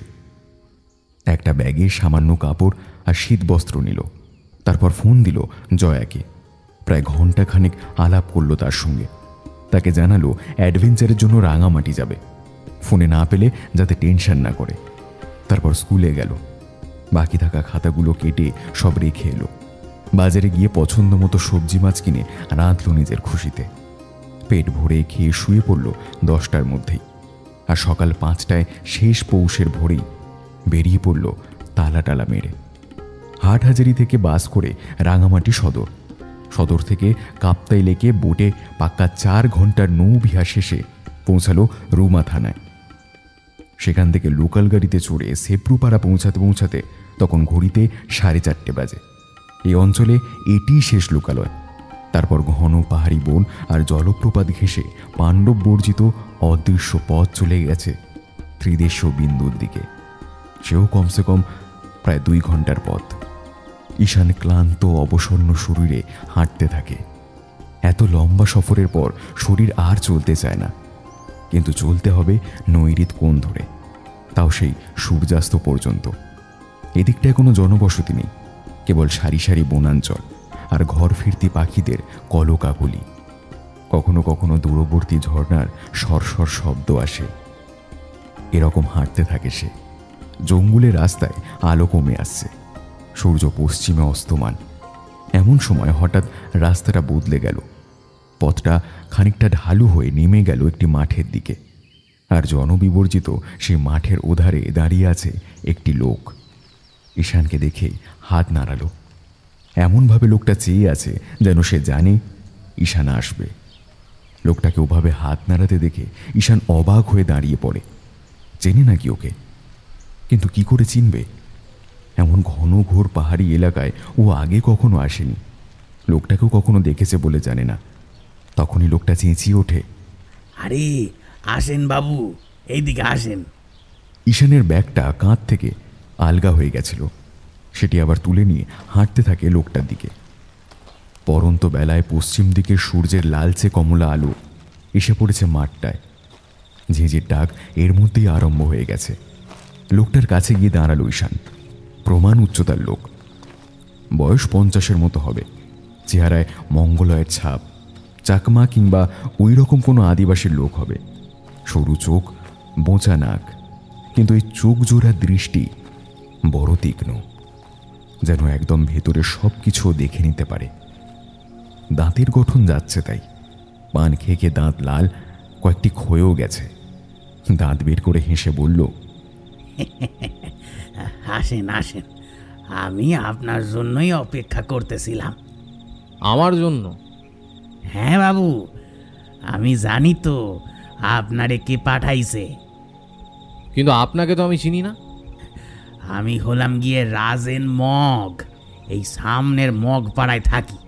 আসেন, আপনার ব্যাগটারে আমায় দেন। এই কথা বলেই সে ব্যাগটা নিয়ে হাঁটতে থাকে। পেছনে পেছনে ঈশানও চলছে। বিস্ময়ের ভাবটা এখনো তার চেহারা থেকে পুরোপুরি চলে যায়নি। মিনিট দুয়েক হেঁটেই ওরা প্রবেশ করে মগ পাড়ায়। মাঝখানে মেঠো রাস্তা, দুই পাশে অনুচ্চ টিলা, তার উপর ঘর বাড়ি, বাঁশের মাচার ওপর তৈরি করা ঘরগুলো। মানুষজন আছে। একদিকে চড়ছে শুয়োরের পাল, ওদের খেয়ে দিয়ে খোঁয়াড়ে তুলছে একটি কিশোর। মানুষজন ছড়ানো ছিটানো, কেমন অস্বাভাবিকভাবে তাকায় ওরা ঈশানের দিকে। সাধারণত গণ্ডগ্রামে যেমনটি গ্রাম্য মানুষেরা কৌতূহলের চোখে তাকায়, তেমনটি নয়, বরং কেমন একটা শুকনো নির্দয় দৃষ্টি ওদের, যেন অন্তরে সৌজন্য বলতে কিছুই নেই। এদের মধ্যে সবার চেহারাই যে মঙ্গলয়ের তাই নয়, কয়েকজনের চেহারা দেখে বোঝা যায় এরা বাঙালি। এসব অঞ্চলে খুব নিবিড়ভাবে না আসলেও ঈশান জানে এসব তথাকথিত মগপাড়া আসলে মগ বা রাখাইনদের আবাসভূমি মাত্র নয়, বরং মগ বৈদ্যদের এলাকা। বৈদ্য মানে কিন্তু ডাক্তার বা কবিরাজ নয়, বরং স্থানীয় ভাষায় টুকটাক জানা তান্ত্রিক বিশেষ। সাধারণ রাখাইন আদিবাসীর তুলনায় এর একটু আলাদা। তিব্বতীয় বৌদ্ধতন্ত্রের সাথে এদের আশ্চর্য যোগাযোগ। ওদের উপাসনালয়গুলোকে কেয়াং বলে। সেখানে মূল বেদিতে বুদ্ধমূর্তির সাথেও দেখা মেলে বহু বজ্রযানী দেবদেবীর। শহরে এলাকায় এসব এলাকা নিয়ে গালগপ্প বা গুজবের শেষ নেই। ধারণা মতে এখানকার বৈদ্যরা কালো জাদুতে সিদ্ধহস্ত। এদের সকলেই ভয় পায়, সমীহ করে। বাইরের মানুষজন খুব একটা ভালো উদ্দেশ্যে এখানে আসে না, সাধারণত কারো নামে কালো জাদু করে নিজের স্বার্থ হাসিল করতেই লোকের এখানে আসে। কেউ বা আসে নিজের ওপর করা কালো জাদুর প্রভাব কাটাতে বা তাবিজ নিতে। এছাড়াও অনেকে আসে মদের লোভে। মদ এখানকার প্রতি ঘরেই তৈরি হয়। এছাড়াও টাকার বিনিময় বন মোরগ আর বুনো শুয়োর ধরে মাংস বিক্রিও এরা করে। মোটামুটি এসব করেই এদের দিনাতিপাত হয়। ঈশান হাঁটতে থাকে। হাঁটতে হাঁটতে একটি টিলার পাশে পুকুরের পাড়ে বসে থাকা একটি বুড়ো হাঁক দেয় ঈশানের সঙ্গে থাকা লোকটাকে। লোকটাও তাদের ভাষায় কি যেন বলল। সেটি শুনেই বুড়ো ঈশানের দিকে তাকায়। তারপর মাথা থেকে পা অবধি পুরোটা জরিপ করে মাথা নাড়ল সে। ঈশানের মাথা এলো না বুড়ো কি বুঝে মাথা নাড়ল। মরুগে, তার বড্ড ক্লান্ত লাগছে। এখন এসব ভেবে মনকে কষ্ট দেওয়ার কোনো মানে হয় না। খানিক পরেই ঈশান লোকটার পিছে পিছে উঠে গেল একটি টিলা ধরে। মাচার ওপর ঘরটা। দরজা খুলে লোকটা ভেতরে ঢুকলো। তারপর ভেতর থেকে ডাকলো, আসেন বাবু, ভেতরে আসেন। বহুত দিন পর ঘরে গরবা আসছে। গরবা মানে অতিথি। ঈশান ঘরে ঢুকল। ততক্ষণে সূর্য ডুবে অন্ধকার হয়ে এসেছে। লোকটা কুপিবাতি জেলে দিল। ঈশান ব্যাগ রাখতে রাখতে একবার চোখ বুলিয়ে নিল। মাঝারি ঘর, বেড়ার তৈরি। একটি বেড়ার দেওয়াল দিয়ে দুই ভাগ করা। একটি খাট আছে শুধু, আর কোনো আসবাব নেই। কয়েকটা হাঁড়ি কলসি আছে, একটা জানলা আছে। ঈশানকে উদ্দেশ্য করে রাজেন লোকটি বলল, গরিবের ঘর বাবু, এইটা হলো গিয়ে আমার শোবার ঘর, আর ওইটাতে একটু ওই পূজা টুজা করি আর কি। বুঝতেই তো পারছেন। আপনি আসেন গিয়া, আপনার জন্যই জল তুলি রাখছি। উঠানের পাশে হাত মুখ ধুয়ে নেন গা, আমি হালকা চা নাস্তার ব্যবস্থা করি। ঈশান হাত মুখ ধুয়ে এলো। এমন অচেনা অজানা লোকের আতিথ্য আগে কখনো সে গ্রহণ করেনি। লোকটি যদিও এখনো পর্যন্ত কোনো খারাপ ব্যবহার করেনি, বেশ মিষ্টি করে বাংলাতেই কথা বলছে, তবুও তার অস্বস্তি যেন কাটছে না। মোবাইলটা বের করে ঈশান দেখল নেটওয়ার্কের দাগ অদৃশ্য। একদম নেটওয়ার্কের বাইরে এসে পড়েছে সে। রাজেন বাঁশে গ্লাসে করে চা দিল, সাথে একটি বাঁশের পাত্রে সিদ্ধ করা বাঁধাকপি, সামান্য নুন মরিচ মাখানো, এটাই এখানকার খাবার। পাহাড়িরা সাধারণত তেল খুব কমই খায়, এরা সিদ্ধই বেশি খায়। খেয়ে দিয়ে ঈশান ভেতরে গেল তার পুজোর ঘর দেখতে। ঘরের ওপর একটি কাঠের পিঁড়ির ওপর একটি ছোট্ট বুদ্ধ মূর্তি, বোঝাই যাচ্ছে ওটা কাঠের। তার উপর যথেষ্ট পুরনো, রং উঠে খানিকটা বিবর্ণ হয়ে গেছে। তার পাশে একটি পুরনো কাপড়ের পটে আঁকা একটি ছবি। খুঁটিয়ে দেখেই হঠাৎ চমকে উঠল ঈশান। এটি আর কারো নয়, বরং ঈশানের দেখা সেই ডাকিনী, সম্ভোগকায়া ডাকিনী। ঈশান খানিকক্ষণ তাকিয়ে থেকে রাজেনকে জিজ্ঞেস করল, আচ্ছা, বুদ্ধদেবের মূর্তির পাশে ইনি কে? এইটা এইটা হলো গিয়া মুদের দেবী। আমরা এইটারে দাহানি বলে ডাকি। দাহানি? গো বাবু। ঈশানের বুঝতে অসুবিধা হলো না ডাকিনী শব্দটি এদের ভাষায় দাহানি হয়ে গেছে। তার মানে এই রাজেন মগ ডাকিনীর উপাসক। কিন্তু কিন্তু ডাকিনী তাকে কেন ডেকে আনলো এখানে? কি উদ্দেশ্য তার? মনের আকাশের কোণে যেন এক টুকরো দুশ্চিন্তার কালো মেঘ জমতে থাকে। যাই হোক, এত ভাবনা মনে চেপে বুঝতে দিল না ঈশান। মনকে অন্যদিকে ঘোরাতেই সে প্রশ্ন করল, আচ্ছা, আজ আসার পথে একটা ঘরের দাওয়ায় দেখলাম একটা লোক বসে আছে। চেহারাটা ঠিক আপনাদের মতো নয়। এখানে কি বাঙালিও থাকে নাকি? ও আইসা, আপনি সুকান্তর কথা বলতেছেন? ও হচ্ছে গিয়া রামির বর। রামি শহরে যেত কাজ করতে, সেখানেই ওকে ময়না ধরে। তারপর মন্ত্র বলে বস কইরা ওকে এখানেই এনে সংসার পেতেছে বাবু। সুকান্তর বাড়ির লোকজন আসছিল ওকে নিতা। কি আর কমু বাবু, ছেলেটা এমন বস হইছে নিজেই যায় নাই। বলেই হাসতে থাকে সে। আর সব শুনে ঈশান ঢোক গিলল। বাপরে, কি সাংঘাতিক লোক এগুলো! কাদের মাঝে এসে পড়ল ঈশান। আর রাজেন মগ লোকটাও যেমন কি অবলীলায় ঘটনাটি বলে গেল, যেন কত সোজা। এবার রাজেন বলল, আপনি বসেন গিয়া, আমি রেতের খাবারের ব্যবস্থা করি। কালকে আপনারে নিয়ে ঘুরতে বাইর হইব।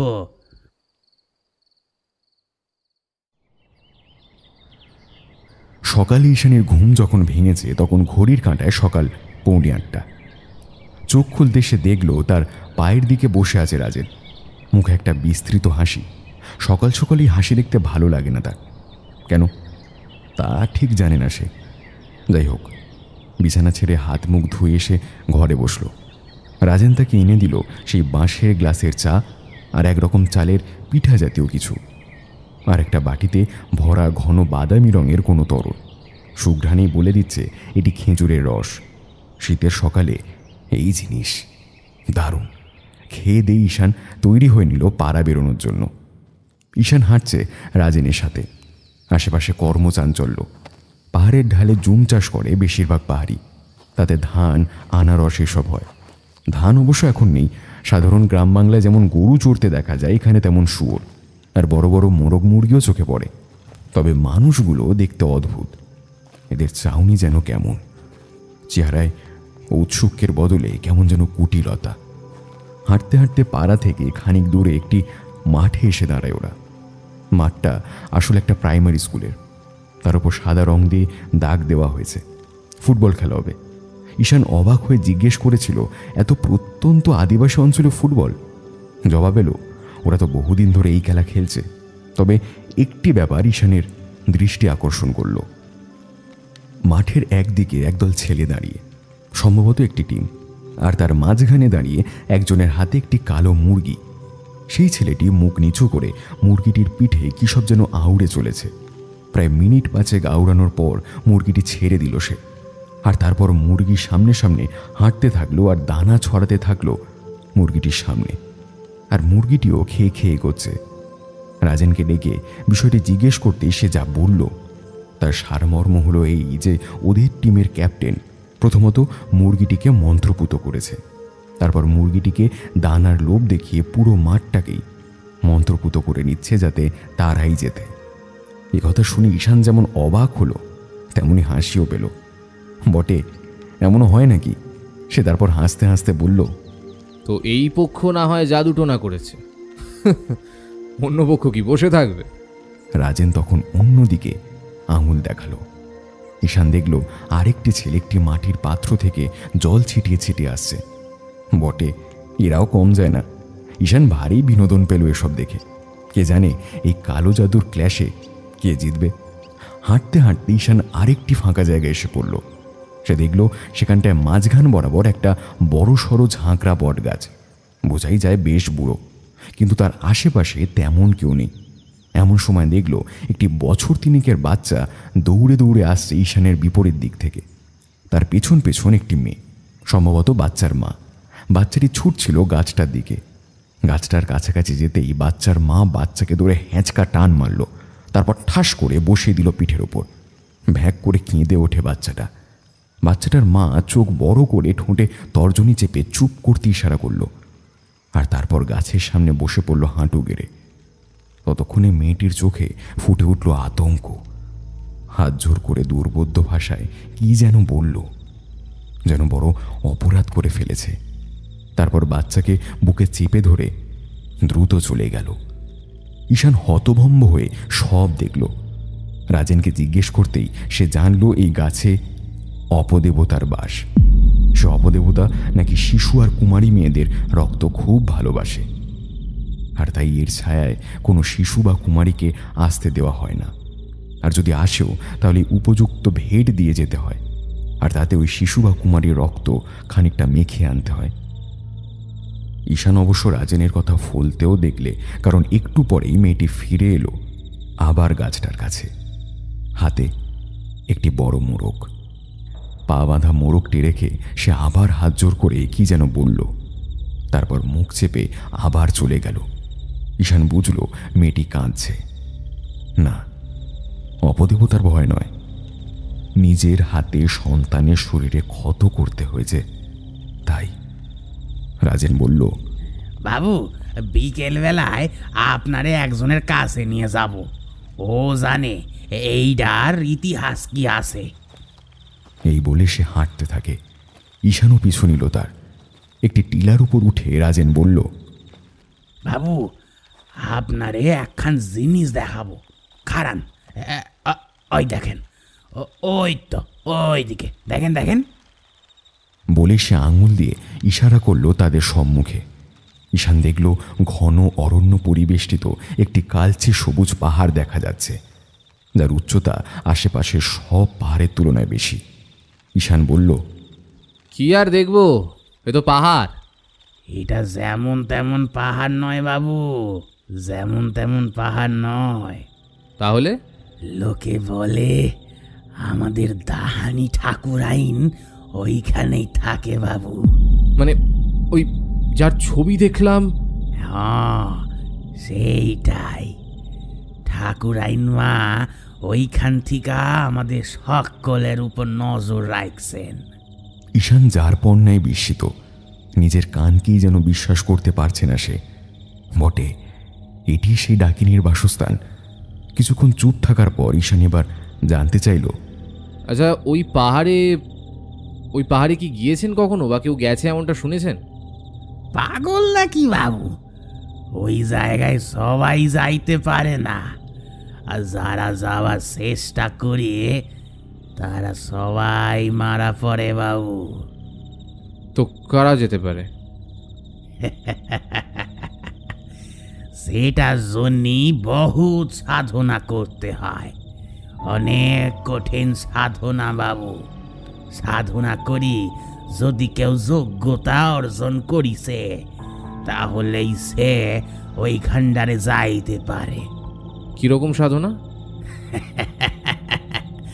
আপনারে আর কি কমু, আছে আছে সে বড় কঠিন সাধনা। ওগুলো কি আর মুখে বলা যায় বাবু? আচ্ছা, সে না হয় বুঝলাম। তা ওখানে যেতে পারলেই কি আপনাদের ঠাকুরানীকে দেখা যাবে? না, ওইখানে গিয়েও ওইখান থেকে আরো সাধনা করতে হয়। ঠাকুরাইন যদি সন্তুষ্ট হন, তাহলেই কিন্তু দেখা দিবেন, ইচ্ছা মতো বড় দিবেন ঠাকুরাইন, আপনার পুণ্যের কর্ম। সেখানে যাওয়ার পদ্ধতিটা যদি... হইছে, অনেক হইছে, চলেন তো ঘরে চলেন। খালি এক কেড়ে প্রশ্ন করি যাচ্ছেন। আমি দুপুরের খাবারের আয়োজন করছি বাবু, চলেন। আচ্ছা, একটা কথা বলুন তো, আপনি আমাকে চেনেন না, জানেন না, তাহলে আমার এত অতিথি সৎকার করছেন কেন বলুন তো, কারণটা কি? আপনি হলেন গিয়া আমার ঠাকুর আইনের পাঠানো গর্বা, তাই তো আপনারে এত খাতির করছি বাবু। আমি যে ওনার পাঠানো, মানে ওনার পাঠানো, সে কথা আপনি জানলেন কি করে? জানি বাবু, আমি সব জানি। আমাকে তো স্বপ্ন দিছেন উনি, বলছেন আপনি আসবেন, আপনার চেহারাও দেখছি স্বপ্নে। আচ্ছা, আপনি কি যেতে চান সেই পাহাড়ে? এ কথা শুনেই রাজেন নিজের মুখের ভাব বদলে বলল, এই বাবু, আপনি বড্ড বাজে বকেন, চলেন তো, অনেক দেরি হয়ে গেছে, চলেন। সূর্য মামা মাথার উপরে উঠছে, এবার চলেন। বিকালে আপনারে নিয়ে যাব একজনের কাছে, ওই বট গাছের কিস্তা কাহিনী উনার কাছেই শুনবেন। চলেন তো এখন, চলেন। ঈশান জানে কিস্তা মানে গল্প। কতদিন এই কিস্তা শব্দটি শোনেনি সে। ছোট থাকতে ঠাকুমার কাছে অজস্র কিস্তা শুনে কাটত তার শৈশবের রাতগুলো। দুপুরে ঝলসানো মোরগের মাংস আর 5 মিশালি শাক দিয়ে মধ্যাহ্নভোজ সারল ওরা, সঙ্গে কাঁচা মরিচ পুড়িয়ে শুটকি দিয়ে একরকম ভর্তা। শীতের দিনে এমন ভোজ যথেষ্ট উপাদেয়। খেয়ে খানিকটা গড়িয়ে নেয় ঈশান। পাওয়ার ব্যাংকে চার্জে লাগানো ফোনটা আনপ্লাগ করে তাতে হেডফোন লাগিয়ে কিছুক্ষণ গান শুনে সে। তারপর ঘন্টা 2 পরে রাজেনের সাথে বের হলো আবার। রাস্তা ধরে হাঁটছে ওরা দুজন। রাস্তায় আরও এক মগপাড়ার লোক রাজেনকে তাদের ভাষায় কিছু একটা বলল। ঈশান কথাটির মানে না বুঝলেও এটা বুঝলো যে কোনো এক কৌতুকের ব্যাপার হয়েছে। তাই উৎসাহের চোটে জিজ্ঞেস করতেই উত্তর পেল স্কুল মাঠের ফুটবল খেলা উভয় পক্ষের হাতাহাতি মারামারির কারণে পণ্ড হয়ে গেছে। ঈশানের বড্ড হাসি পেল। মনে মনে ভাবল কালো জাদুর এমন গুণ। যাই হোক, মনের ভাব মনে চেপে সে হাঁটতে লাগলো রাজেনের পিছু পিছু। কিছুক্ষণ পর একটি ঘরের সামনে গিয়ে রাজেন হাঁক দেয়। ঘর থেকে এক বুড়ো বের হয়ে আসে। সম্ভবত কিছুক্ষণ কুশল বিনিময় করে ওরা নিজেদের ভাষায়। ঈশান এক কোণে চুপ করে দাঁড়িয়ে থাকে। তারপর রাজেন ঈশানকে পরিচয় করিয়ে দিল বুড়োর সাথে। বুড়ো ফোকলা দাঁতে হাসলো একটু। ঈশানও হাত জোর করে মাথা নাড়ল। তারপর বুড়ো নিজ ভাষায় বলতে আরম্ভ করলো, আর রাজেন দোভাষীর মতো আস্তে ধীরে যা বলল তার মানে মোটামুটি এই: ওই গাছটার পাশেই থাকতো এক তান্ত্রিক। বড্ড বদ ছিল সে। গ্রাম থেকে নাকি শিশু আর কুমারীদের চুরি করে বলি দিত আর অপদেবতার সাধনা করত। গ্রামবাসী খবর পেয়ে ওকে নাকি জীবন্ত জ্বালিয়ে দেয় ওই গাছের তলাতেই। তারপর থেকে শুরু হয় তাণ্ডব। শিশু আর কুমারীদের মৃতদেহ পাওয়া যেতে থাকে একের পর এক। তখন থেকে ওই গাছটার আশেপাশে কেউ যায় না, গেলেও ভেট নিয়ে যায়। এ ঘটনা চলছে আজ প্রায় 4-5 বছর ধরে। এসব বলার ফাঁকে একজন সুঠামদেহী বলিষ্ঠ যুবককে দেখল ঈশান ঘর থেকে বের হতে। বুড়ো জানালো তার নাতি। গল্প শেষেও ঈশান ছিল সেখানে কিছুক্ষণ। উঠোনটা ঘুরে ঘুরে দেখল সে। কয়েকটা জংলি ফুলের ছবিও তুলল। শখের ফটোগ্রাফি তার অন্যতম নেশা। ঘরে ফিরে ঈশান খাটে বসল। তারপর কিছুক্ষণ পর উঠোনের একদিকে বসে উঠোনে উত্তরমুখী হয়ে বসে চোখ বন্ধ করে খানিকক্ষণ ধ্যান করল। ভেতরে রাজেন বসে তার আরাধ্য ঠাকুর আইনের সামনে বসে কি সব আউড়ে চলেছে। প্রথমত বুদ্ধের ত্রিরত্ন বন্দনাই একমাত্র বুঝেছিল সে। বাকিগুলো সব মাথার উপর দিয়ে যাচ্ছে। মনের মধ্যে একটি দ্বন্দ্ব চলছিল। হঠাৎই সে সিদ্ধান্ত নিল সে আজ রাত্রেই যাবে ওই গাছটার কাছে। অপদেবতাকে দেখার বড্ড শখ তার। রাজেনকে বললে সে না করবেই, কাজেই ও ঘুমিয়ে পড়লে আজ রাতেই বেরোতে হবে।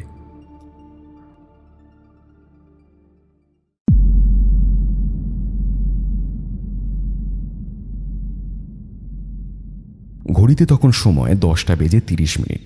খাটে শুয়ে আছে ঈশান। পাশের ঘরে সশব্দে নাক ডেকে ঘুমোচ্ছে রাজেন। সন্তর্পণে খাট থেকে নেমে দরজাটুকু ফাঁক করে আস্তে আস্তে বেরিয়ে এলো ঈশান। বাইরে প্রচণ্ড ঠান্ডা, সাথে কুয়াশা। জ্যাকেট পরে তার উপর চাদর জড়িয়েও ঠান্ডা লাগছে ঈশানের। দূরে কয়েকটা কুকুরের বেসুরো কান্নার শব্দ আর ঝিঁঝি ছাড়া অন্য কোনো শব্দ কানে আসছে না। ঈশান যথেষ্ট নিঃশব্দে মাচা থেকে নেমে মেঠো পথ ধরে হাঁটতে আরম্ভ করল। পায়ের নিচে শুকনো পাতা মরমর করে ভাঙছে। শব্দটা অসহ্য লাগে ঈশানের। নীরবতার মধ্যে এরকম আওয়াজ তার ঠিক পছন্দ হচ্ছে না এই মুহূর্তে। রাস্তাটি ঈশান চিনে ফেলেছে। ধীরে ধীরে হেঁটে ওই ঝাঁকড়া অপদেবতার গাছের কাছে পৌঁছে যায় ঈশান। আকাশে শুক্লা পঞ্চমীর এক ফালি চাঁদ তাও হেলে পড়েছে পশ্চিমে। আলো নেই তাতে। ঈশান একটি মাঝারি ঝোপের আড়ালে বসে থাকে। শীতকাল, তাই সাপটাপের ভয় নেই। একদৃষ্টে চেয়ে আছে গাছটার দিকে। তার বিশ্বাস কিছু একটা সে দেখবেই। এরকমই বসে থাকতে থাকতে হঠাৎ ঈশানের কান খাড়া হয়ে গেল একটি শব্দে। গাছের মধ্যে একটি নড়াচড়া শব্দ শুনল সে। হ্যাঁ, এবার আরো স্পষ্ট। গাছে কিছু একটা তো আছেই। সেই কি তবে অপদেবতা? উত্তেজনা ঈশানের হৃৎকম্প আরো দ্রুত হচ্ছে। এতক্ষণে কুয়াশা মাখা ধূসর অন্ধকারে চোখ সয়ে গেছে তার। বড় বড় চোখে নিষ্পলক দৃষ্টিতে চেয়ে আছে সে গাছটার দিকে। কিন্তু বেশিক্ষণ নয়। কিছুক্ষণ পরে তার দৃষ্টি আকর্ষণ করল অন্য দিক থেকে আগত দুটো আলোক বিন্দুতে। দূর থেকে দুটো সাদা রঙের আলোক বিন্দু গাছটার কাছে আসছে। খানিক কাছে আসতেই ঈশান চিনতে পারল, এ তো অ্যান্ড্রয়েড সেটের সাদা ফ্ল্যাশবাতি। ওটি জ্বালিয়ে আসছে দুজন লোক। কিন্তু এরা কারা? গ্রামের লোক কি? গ্রামের লোক তো এদিকে দিনেই আসে না। এখন তো গভীর রাত, তাই বিষয়টা আরও ভালোভাবে খেয়াল করতে মনোযোগকে গাছের তলায় কেন্দ্রিত করে রাখল সে। লোক দুটো এসে দাঁড়িয়েছে গাছতলায়। এর মধ্যে একজন উপরে গাছের দিকে তাকিয়ে জোরে শীষ দিল। নিস্তব্ধ আঁধারের নির্জনতা চৌচির করে দিয়ে সেটা বেজে উঠল ব্রিটিশ আমলের ট্রেনের সিটির মতো। সেটা শুনে আরও একবার গাছে নড়াচড়া শুরু হলো। কেউ নেমে আসছে গাছ থেকে। ঈশান বিস্ফারিত নয়নে চেয়ে আছে আর আস্তে আস্তে বের করে আনছে তার মোবাইল ফোনটা। তবে চোখ ওদিকেই। অন্ধকারে দেখল গাছ থেকে কাঁধে করে কিছু একটা বেয়ে নেমে আসছে কেউ। মাটিতে নেমেই কাঁধের বোঝাটা নামালো সে। কাঁচে কাঁচে ঠোকাঠুকির শব্দ হলো তাতে, আর লোক দুটো সেগুলো তুলে নিল। তারপর ব্যাগ খুলে বের করলো দুটো বোতল। হ্যাঁ, দুটো দেশি মদের বোতল ওগুলো। ঈশান তখন আর দেরি করল না। মোবাইলের রিংটোনের লিস্টে থাকা পুলিশ ভ্যানের হর্নের শব্দটা ফুল ভলিউমে অন করে দিল। তখনই তীব্র প্রতিক্রিয়া দেখা গেল ওদের মধ্যে। গাছ থেকে নেমে আসা লোকটি দ্রুত তাকায় ঈশানের দিকে। ফ্ল্যাশের আলোয় ওর মুখ দেখা গেল, তবে মুখ নাক গামছায় ঢাকা। ঈশান দ্রুত ঝাঁপিয়ে পড়ল ওর ওপর। এক হ্যাঁচকা টানে ওর মুখের গামছা সরিয়ে নিতেই দেখা গেল মুখটা। আরে, এ তো সেই দাঁত ফোগলা বুড়োর জোয়ান নাতিটা, যাকে আজ বিকেলে দেখেছিল ঈশান। বুড়োই তো গল্প শুনিয়েছিল ওই গাছের অপদেবতা সম্পর্কে। ওকে জাপটে ধরে রাখতে চাইল ঈশান, কিন্তু ছেলেটার গায়ে অসুরের মতো শক্তি। প্রচণ্ড জোরে ধাক্কা দিয়ে ঈশানকে মাটিতে ছুঁড়ে ফেলেই সে দৌড় দিল। এক লহমায় অদৃশ্য হয়ে গেল সে। ঈশান জানে আর পিছু নিয়ে লাভ নেই। ওকে আর খুঁজে পাবে না। আর খুঁজতে গেলেও বিপদ, কারণ কোথাও ঘাপটি মেরে বসে থাকলে মুহূর্তে ঈশানের পেটে ছুরি চালিয়ে বা মাথায় এক ঘা বসিয়ে সে ভবলীলা সাঙ্গ করে দিতে পারে। আগন্তুক দুটো এতক্ষণ ভয় কাঁপছিল। সম্বিত ফিরে পেয়ে দুজনেই যেই পালাতে যাবে তখন ঈশান চেঁচে উঠল, খবরদার, খবরদার! ওখানেই দাঁড়িয়ে যাও, নইলে পায়ে গুলি করবো। Hands up! তৎক্ষণাৎ লোক দুটো দাঁড়িয়ে গেল। ফ্ল্যাশের আলোয় ভালো মতো দেখে নিল ঈশান। সর্বোচ্চ 18 কি 20 বছর বয়সের ছেলে হবে। চেহারা দেখেই বোঝা যাচ্ছে। এখানে কি জন্য এসেছিলে? ছেড়ে দিন, ছেড়ে দিন স্যার, ছেড়ে দিন। আর আর কখনো এরকম করব না। একজন কাঁদো কাঁদো কণ্ঠে বলে ওঠে। আরেকজন কাঁপা কাঁপা গলায় বলল, স্যার, আমাদের এক বড় ভাই এখানকার ঠিকানা দিয়েছিল। এখানে নাকি মদ পাওয়া যায়, তাই। ঈশান এবার বলে ওঠে, এই বয়সে নেশা করছো? বাহ, চমৎকার! থাকো কোথায়? ঢাকায় স্যার। পড়ালেখা? করি স্যার, করি স্যার। এসব যে করো বাড়ির লোক জানে? না স্যার। চলো থানায় চলো, তোমাদের পরিবারকে ইনফর্ম করতে হবে, তারপর 2 বছর সংশোধনাগারে রাখতে হবে তোমাদের। তখন যদি শুধরাও তবেই ছাড়বো, নইলে মেয়াদ আরও বাড়বে।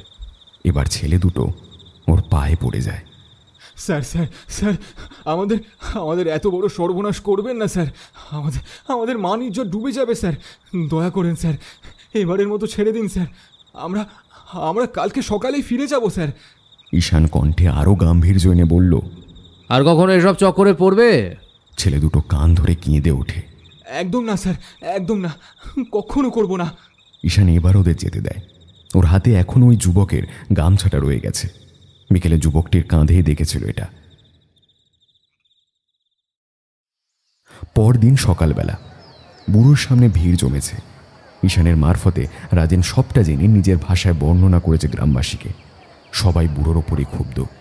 বুড়ো হাত জোর করে কেঁদে কেঁদে নিজের ভাষায় কী সব বলে চলেছে। বলতে বলতে বুড়োর হাঁপ ধরে ওঠে, বলতে পারে না। তারপর নিজেই নিজের কপালে হাত দিয়ে মারতে থাকে। ঈশানের কষ্ট এসে গিয়ে বুড়োর হাত চেপে ধরে। এবার বুড়ো তার দিকে তাকিয়ে আবার নিজ ভাষায় বলতে শুরু করে। ঈশান কিছু বুঝল না, কিন্তু গ্রামবাসীর মুখ বিস্ময় হাঁ হয়ে গেল। ঈশান সপ্রশ্ন দৃষ্টিতে রাজেনের দিকে চাইতে রাজেন যা বলল তার সারমর্ম হলো এই যে বদতান্ত্রিক ওই গাছের তলে আশ্রয় নিয়েছিল সে ছিল বুড়োটারই ছেলে। বিয়ের বছরখানেক পর সে ঘর ছাড়ে কালো জাদু শিখবে বলে। তখন তার স্ত্রী ছিল অন্তঃসত্ত্বা। তারপর ফিরে আসে গ্রামে, কিন্তু গোপন পরিচয়। সবাই না চিনলেও বুড়ো চিনতে পারে তার ছেলেকে, কিন্তু সে কথা গোপন রাখে। পরে গ্রামবাসীর হাতে মারা যাওয়ার পর বুড়োর ঘরে ছিল শুধু তার পুত্রবধূ ও তার একমাত্র নাতি। পুত্রবধূ রোগে মারা যায় কয়েক মাসের মাথায়। তখন প্রায় অন্ধ বুড়োর একমাত্র অবলম্বন ছিল সেই নাতি। নাতিকে বুড়ো বলেছিল তার বাপের কথা, আর নাতি সেই কথাকে হাতিয়ার করেই আরম্ভ করলো তার খেলা। বুড়োকে বিশ্বাস করালো তার বাপ অপদেবতা হয়ে এসব করছে। বুড়োও বিশ্বাস করলো সব।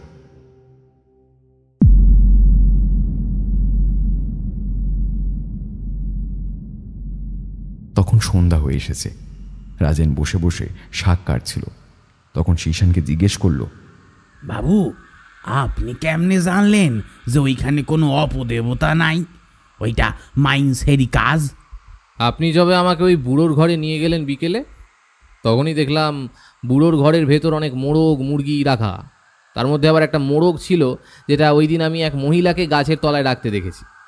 আর গাছের তলায় পড়ে থাকা দেশি মদের ভাঙা বোতল, সেই সাথে বুড়োর ঘরে দেশি মদের গন্ধ, এই নিয়ে দুয়ে দুয়ে চার করলাম আর কি। কিন্তু এইটুকুতেই বুঝে গেছিলেন বাবু? আসলে ঠিক তা নয়। এরকম এলাকায় প্রায়শই বকে যাওয়া জোয়ান ছেলেরা আসে মদ বা ওই নিষিদ্ধ ড্রাগের সন্ধানে। আমি কিন্তু বুড়োর নাতিকে প্রথমেই সন্দেহ করিনি। মদের গন্ধে জাস্ট এই ধারণা হয়েছিল যে ওই গাছে এরকম কিছু ঘটতেও পারে। তাই মনের সন্দেহকে হাতিয়ার করে আমি প্ল্যানটা সাজালাম। সৌভাগ্যক্রমে আমার অনুমান সত্যি হলো, প্ল্যান সফল হলো। যাই বলেন বাবু, আপনার কিন্তু এইরকমভাবে যাওয়াটা উচিত হয় নাই। আমাকে আগে ভাগে বলতে পারতেন। বললে আপনি যেতে দিতেন কি? সবাই সত্যিটাও জানতে পারতো না। আইসা, আপনি বসেন এখানে, আমি রান্নাগুলা কইরা আসি। এই বলে রাজেন চলে গেল রান্নার কাজে। আর ঈশান উঠোনের এক কোণে এসে দাঁড়ালে। সন্ধ্যার শেষে গাঢ় নীল আকাশটা ক্রমশ কালচে হয়ে উঠেছে। কুয়াশার হালকা আস্তরণ জমছে পাহাড়গুলোর গায়ে। দূরে কয়েকটা অনুচ্চ পাহাড়ের গায়ে সাদা সাদা কুয়াশা জমে অদ্ভুত এক স্বর্গীয় দৃশ্যের অবতারণা করেছে। ঈশান সেদিকে তাকিয়ে খানিকটা ভাবুক হয়ে ওঠে। এমন সময় তার ভাবতন্ময়তা কেটে গেল হঠাৎ। রাজেনের ঘরের মাচার নিচের দিকে কিছু বুনো ঝোপ, সেদিকটায় একটু নাড়াচাড়া শোনা গেল। শিয়াল বা শূকর নয় তো। ঈশান সজাগ হয়ে পিছনে ফিরতেই ঝোপ থেকে লাফিয়ে উঠল প্রাণীটা। শটান বসে পড়ল ভূপতিত ঈশানের বুকের ওপর। না, পশু নয়, মানুষ। মানুষটা অপরিচিত নয়, বুড়ো সেই জোয়ান নাতি। একটা ছুরি সজোরে বসে দিতে চাইল ঈশানের গলায়, কিন্তু ঈশান দ্রুত মাথাটা সরিয়ে নেয়াতে সেটি কানের 1 ইঞ্চি পাশে মাটিতে গেঁথে যায়। গেঁথে যাওয়া ছুরিটা সজোরে টেনে আবার প্রহারের উদ্যোগ নিতেই ছেলেটা লুটিয়ে পড়ে। তার পিঠে বিঁধে আছে একটা বর্ষা। মাচার ওপর রাজেনকে দেখতে পায় সে। ওরই অব্যর্থ লক্ষ্যে যুবকটি কুপোকাত। ঈশানের প্রাণ রক্ষা। যুবকটির তখনও প্রাণ ছিল। প্রবল রাগে সে ঈশানের দিকে তাকিয়ে ফুঁসছিল। রাজেন নেমে এলো মাচা ধরে। তারপর ছেলেটির চুল মুঠি করে ধরল। তারপর তার কানের কাছে ফিসফিসে কিছু একটা বলল, যা ঈশান বুঝল না। কিন্তু সে স্পষ্ট দেখল যুবকের মুখের ভাবের পরিবর্তন। ঘৃণা আর ক্রোধের বদলে তার চোখে মুখে তখন আতঙ্ক ফুটে উঠেছে। ঈশানের দিকে ফিরে যুবকটি পাশাপাশি মাথা নাড়ল, কিছু বলল যেন, কিন্তু শেষ করার আগেই রাজেন ওর বুকে হাত দিয়ে ঠেলে দিল মাটিতে। ব্যাস, শ্বাস বন্ধ। ঈশান তটস্থ হয়ে সব দেখল। রাজেন ওর দিকে তাকিয়ে বলল, আর ডর নাই, কিচ্ছু হবে না বাবু, আপনি ঘরে যান গা, আমি এটার ব্যবস্থা করে আসি। রাজেনের মুখে খেলা করছে হাসি। ঈশানের মনে হতে লাগলো এই হাসি অশুভ, খুব অশুভ।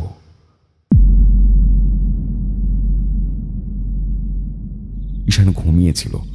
হঠাৎ মনে হলো সে যেন শ্বাস নিতে পারছে না। কানে একটা কলকল শব্দ আসছিল। পুকুরে ডুব দিলে যেমনটা শোনা যায় তেমনই। অবাক হয়ে চোখ খুলতে চাইল সে। খুলতেই চোখ জোড়া জ্বালা করে উঠল তার। বেশিক্ষণ জলে থাকলে যেমনটা জ্বালা করে তেমন। অর্থাৎ সে এখন জলের নিচে। অদ্ভুত তো, সে তো শুয়ে আছে মাচার উপরের একটি ঘরে। তার চুপ করে জলে পড়ার কোনো সুযোগই নেই। কিন্তু তাহলে বেশিক্ষণ ভাবতে পারল না। তার কানে গমগমে স্বরের আরেকটি শব্দ কানে এলো। কেউ যেন মন্ত্রের মতো কিছু পড়ে চলেছে। শব্দটা চেনা লাগছে না? হ্যাঁ, এটা তো ওই রাজের মগেরই গলার শব্দ। এদিকে শ্বাসরোধী অবস্থাটা আরো বিকট হয়ে উঠছে। ঈশানের মনে হলো এখনই মারা পড়বে সে। তখনই ঘুমটা ভেঙে গেল তার। ধর্মর করে উঠে বসল সে। আর সাথে সাথে তার ষষ্ঠ ইন্দ্রিয় বলে দিল কক্ষের দরজার উপাস থেকে কেউ একজন যেন সরে গেল। কে দাঁড়িয়েছিল? রাজেন। কিন্তু সে তো নাক ডাকছে। তবে কি সে যে তাকে এখানে আসতে বাধ্য করেছে? কয়েকটা কুকুর কেঁদে কেঁদে চিৎকার করে উঠছে খানিক পর পর। এছাড়া আর কোনো শব্দ নেই। না, মনে হয় আর ঘুম হবে না। বাইরে কি দাঁড়াবে সে? না বাবা, আশেপাশে সব পাহাড়। কোথা থেকে কোন বুনো জানোয়ার নেমে আসবে, অথবা মানুষের চেয়ে বড় জানোয়ার আর কি আছে? সে ওই তাগড়া জোয়ান ছেলেটাই হোক বা রাজেন। কি অবলীলায় মেরে দিল ওই ছেলেটাকে।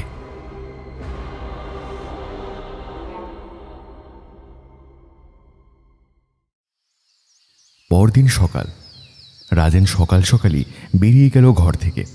ঈশানকে বলে গেল সে রাতে ফিরবে। ঈশান যেন আর একটা দিন তার আতিথ্য স্বীকার করে কাল ফিরে যায়। ঈশান চাইছিল আজ সকালেই বেরিয়ে যেতে, কিন্তু রাজেনের কথায় যেন কোনো সম্মোহনী মায়া ছিল।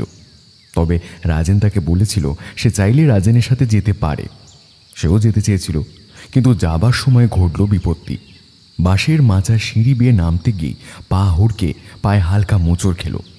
চোট গুরুতর নয়, তবে হাঁটাহাঁটি করলে ব্যথা বা ফোলা বাড়ার সম্ভাবনা বেশি। তাই সে আর বের হলো না। তবে তার মনে হতে লাগলো তার এই চোটে রাজেন যেন খুশি হলো। ওর চোখ মুখ যেন সেই কথাই বলছিল। সারাদিন ঈশানের শুয়ে বসেই কাটল। খাবারের ব্যবস্থা রাজেন করে গিয়েছিল। সে খেয়ে নিল, আর মনটা কেবল কু ডাকছিল তার। তাই সারাদিন জোপেই চলল সে। আর আজকের দিনটা, তারপর সে আবার আগের জীবনে ফিরে যাবে। তারপর এসব ভুলে যাবে। কোনো ডাকিনীর কথা সে মনে রাখবে না। সে আর জয়া লেখাপড়া শেষ করবে, ভালো কোনো কাজে নিযুক্ত হবে। তারপর জয়াকে সৎ পাত্রে পাত্রস্থ করবে। আর তারপর সে বেছে নেবে আশ্রমিক জীবন। মন্দিরে কাটিয়ে দেবে বাকিটা সময়। এসব ভাবতে ভাবতে ঘুমিয়ে পড়েছিল ঈশান। ঘুম ভাঙল দরজায় করাঘাতের শব্দে। চোখ খুলেই দেখল ঘর অন্ধকার। ওমা, অন্ধকার হয়ে গেল। হাতড়ে তার মোবাইলটা নিয়ে ফ্ল্যাশ জ্বালালো সে। মনে হয় রাজেন ফিরে এসেছে। কিন্তু দরজা খুলে সে দেখল একজন মহিলা দাঁড়িয়ে আছে। সে দরজা খুলতেই মহিলাটা তার হাত চেপে কেঁদে উঠল। বাবু, আমার ছেলেটারে বাঁচা বাবু। কি কি কি হয়েছে? আমার ছেলেটা ফয়রতে পড়ে গেছে যে। পুকুরে? কোন পুকুরে? ওই ওই ডাইন মিকার ফয়রটাতে। ঈশান ওই মহিলার কথা মতো মহিলার ডান দিকে দেখে। হ্যাঁ, ওদিকে একটা পুকুর আছে বটে। সে দ্রুত মাচাবে নামতে লাগলো। পায়ে হালকা ব্যথা আছে বটে। সে পুকুরের দিকে দেখল, এখনো কিছু দেখা যাচ্ছে না, কিন্তু মহিলাটি তাদের ভাষায় বুক চাপড়ে সমানে আর্তনাদ করেই চলেছে। যাই হোক, সে ঘাটে নামল। গোড়ালি জল পেরিয়ে আরো খানিক এগিয়ে গিয়েও কিচ্ছু দেখতে পেল না। তখন চেঁচিয়ে বলল, কই? কাউকে তো দেখছি না। কিন্তু পেছন থেকে কোনো উত্তর এলো না। ঈশান ভ্রু কুঁচকে তাকালো। এ কি, কেউ তো নেই এখানে। কোথায় গেল সেই মহিলাটি? উমা, এই শীতে এরকম বরফ শীতল জলে নামিয়ে মজা করলো কেউ। কিন্তু ঈশানের বিস্ময় বেশিক্ষণ স্থায়ী হলো না, কারণ মনের একটি দশা কাটিয়ে তার মন অন্য একটি দশায় উপনীত হয়েছে, আর তার নাম হলো ভয়।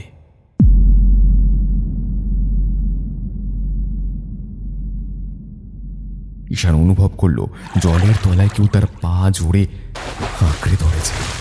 শুধু ধরেই আছে তা নয়, টেনে ক্রমশ নিচে নামাচ্ছে।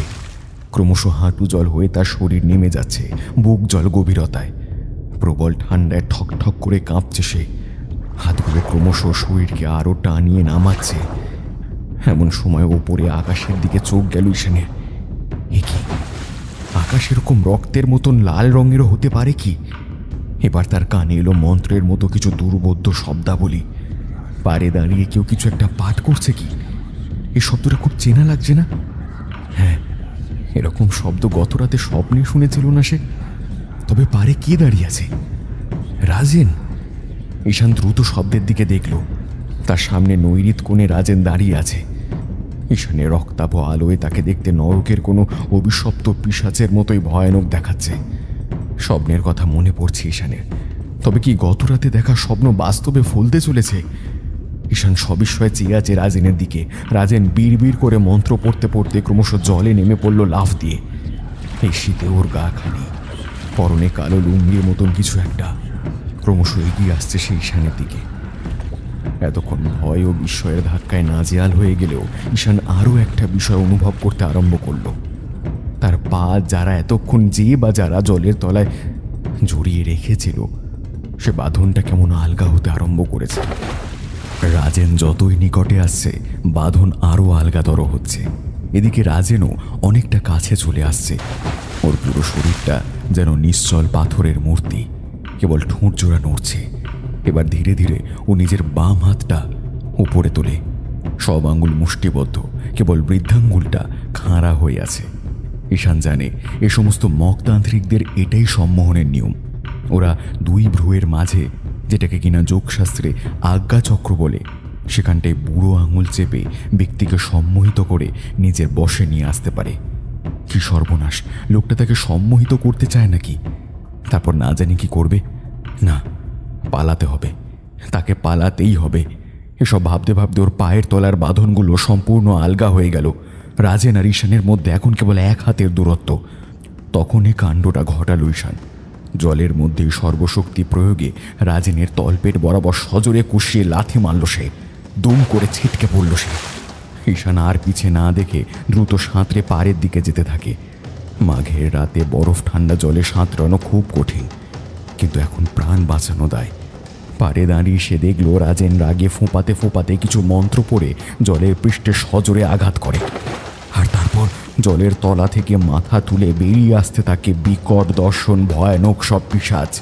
কুচকুচে কালো রং তাদের, চোখ জোড়া টকটকে লাল, আর মুখে বিশ্রী ফ্যাস ফ্যাসে চাপা গর্জন। ঈশান এক দৃষ্টিতে দেখে দৌড়াতে থাকে। পায়ের ব্যথাটা যথেষ্ট বেড়ে গেছে। দৌড়াতে গেলেই টনটন করছে, কিন্তু থামা যাবে না। ঈশান পারবেও না, কারণ তার মনে হচ্ছে তার পা জোড়া তার নিয়ন্ত্রণে নেই, ছুটছে তারা। ঈশান পিছনে না তাকেও বুঝতে পারছে সেই কিম্ভূত কিমাকার প্রাণীগুলোকে সঙ্গে নিয়ে ছুটছে রাজেনও। আর দৌড়াতে দৌড়াতে সে আকাশের দিকে তাকিয়ে চিৎকার করে করে দুই হাত উঁচুতে তুলে কাদের যেন আহ্বান করে চলেছে দুর্বদ্ধ মন্ত্রে। আর ঈশানও দেখছে তার ছুটন্ত পথের পাশের গাছগুলো বেয়ে গিরগিটির মতো নেমে আসছে কারা যেন। বিপদ আর বিপদ কাটছে না, আরও ঘনীভূত হচ্ছে যেন। দৌড়াতে গিয়ে হঠাৎ হুঁচট খেয়ে পড়ল ঈশান।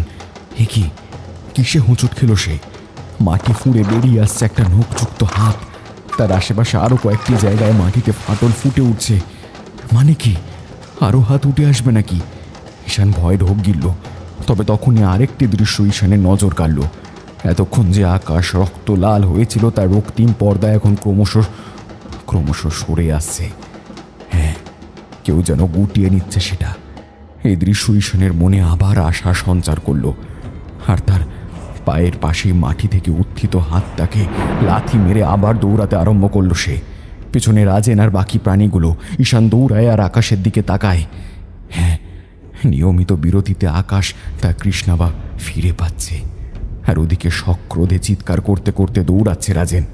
এভাবে ধীরে ধীরে সমস্ত আকাশটাই তার স্বাভাবিক রং ফিরে পেল। কিন্তু তখনই একটি নারকীয় ঘটনা আবার ঈশানকে থামতে বাধ্য করল। এতক্ষণ যে প্রাণীগুলো রাজেনের সাথে দৌড়াচ্ছিল, এগুলো এবার হামলে পড়ল রাজেনের ওপর। প্রত্যেকে খুবলে ছিঁড়ে খেতে লাগলো। ওদের পৈশাচিক চিৎকারের সাথে রাজেনের অন্তিম করাল আর্তনাদ মিশে পুরো পরিবেশটাকে নারকীয় করে তুলল। ঈশান যেন চোখের সামনে দেখছে মহারৌরব নরককুণ্ডে কোনো পাপীর শাস্তি বিধান। নরকিত, নরকের চেয়ে বিভৎস হয় কি? প্রাণীগুলো মুহূর্তেই রাজেনের দেহটাকে টেনে নিয়ে কোথায় অদৃশ্য হয়ে গেল সেটি আর বোঝা গেল না।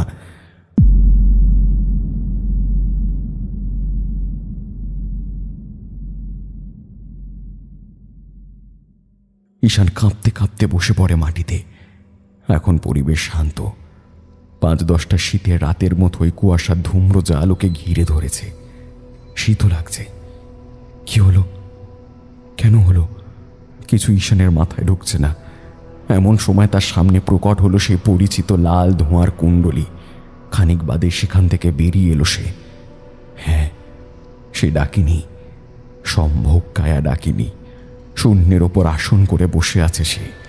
প্রকট হয়েই চাপা স্বরে অথচ হার হিম করা এক অট্টহাস্য হাসল সে। ঈশান নিজেকে সামলে এবার সক্রোধে চিৎকার করে উঠল, আমাকে এখানে কেন নিয়ে এলে? এভাবে বেঘরে মারবে বলে? তাতে কি হলো?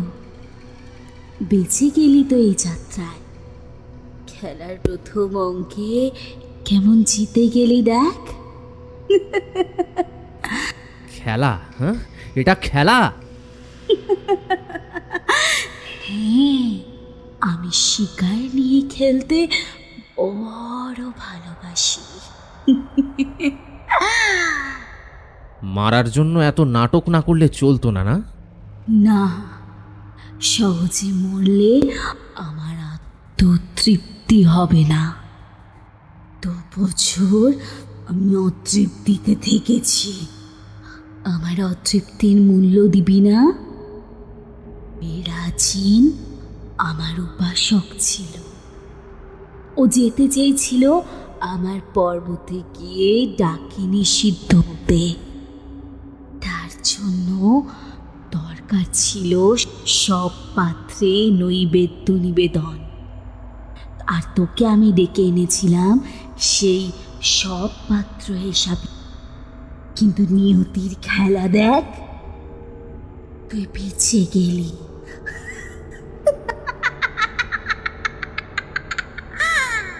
ও তোমার উপাসকই যদি হবে তাহলে ওকে বাঁচালে না কেন? ওর এরকম ভয়ানক মৃত্যু হলো কেন? এই, আমি ভগবান নই, দেবতা নই, আমি ডাকিনি। আমার কাছে করা সংকল্প পূর্ণ না করলে আমি ছাড়ি না। কেউ ভক্তি বা ভালোবাসায় আমার উপাসনা করে না, স্বার্থের জন্য করে। তাই ওদের প্রতি কোনো মায়া, মমতা, করুণা নেই আমার। আমি কেবল বুঝি আমার নৈবেদ্য, আর কিচ্ছু না। রাজিন সংকল্প করেছিল তুই আসার 3 দিনের মাথায় যে কাল বেলা পড়বে তার মধ্যে তো সবে নৈবেদ্য দেবে।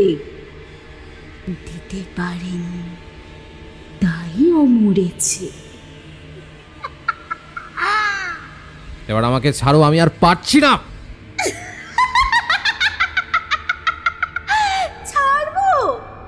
ছাড়বো কি করে? তুই নিচে দৌড়ে দৌড়ে কোথায় এসেছিস জানিস? দেখ তোর পেছনে। এবার ঈশান পিছনে তাকায়। এ কি? এ তো সেই দাহানির পাহাড় দেখা যাচ্ছে, যেটা সেদিন বিকেলে রাজেন দেখিয়েছিল ঈশানকে। আর রক্ত লাল একটা আলোক ছটা ওখানে জমাট বেঁধে আছে, যেন ওই পাহাড়ের এ পারে পৃথিবী আর ওই পারে নরক। ঈশান আবার ঘাড় ঘোরাতেই ডাকিনী অট্টহাস্য করে অদৃশ্য হয়ে যায়। ঈশানের মাথাটা ঘুরছে, আর বসে থাকতে না পেরে সে এবার পড়েই যায়। সাথে সাথে পাহাড়ের ঢালু পথ বেয়ে তার শরীর গড়িয়ে পড়তে থাকে নিচের দিকে। জ্ঞান হারাবার আগে ঈশান বুঝতে পারে সে জলে আংশিক ডুবে গেছে। শীতল জলস্রোত তার শরীরের হাড়াহাড়ি বয়ে চলেছে।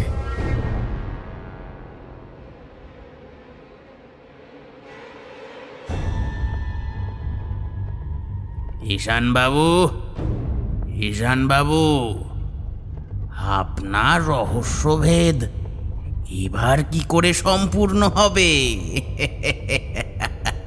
অবশ্য যদি বেঁচে ফেরেন তবে তো।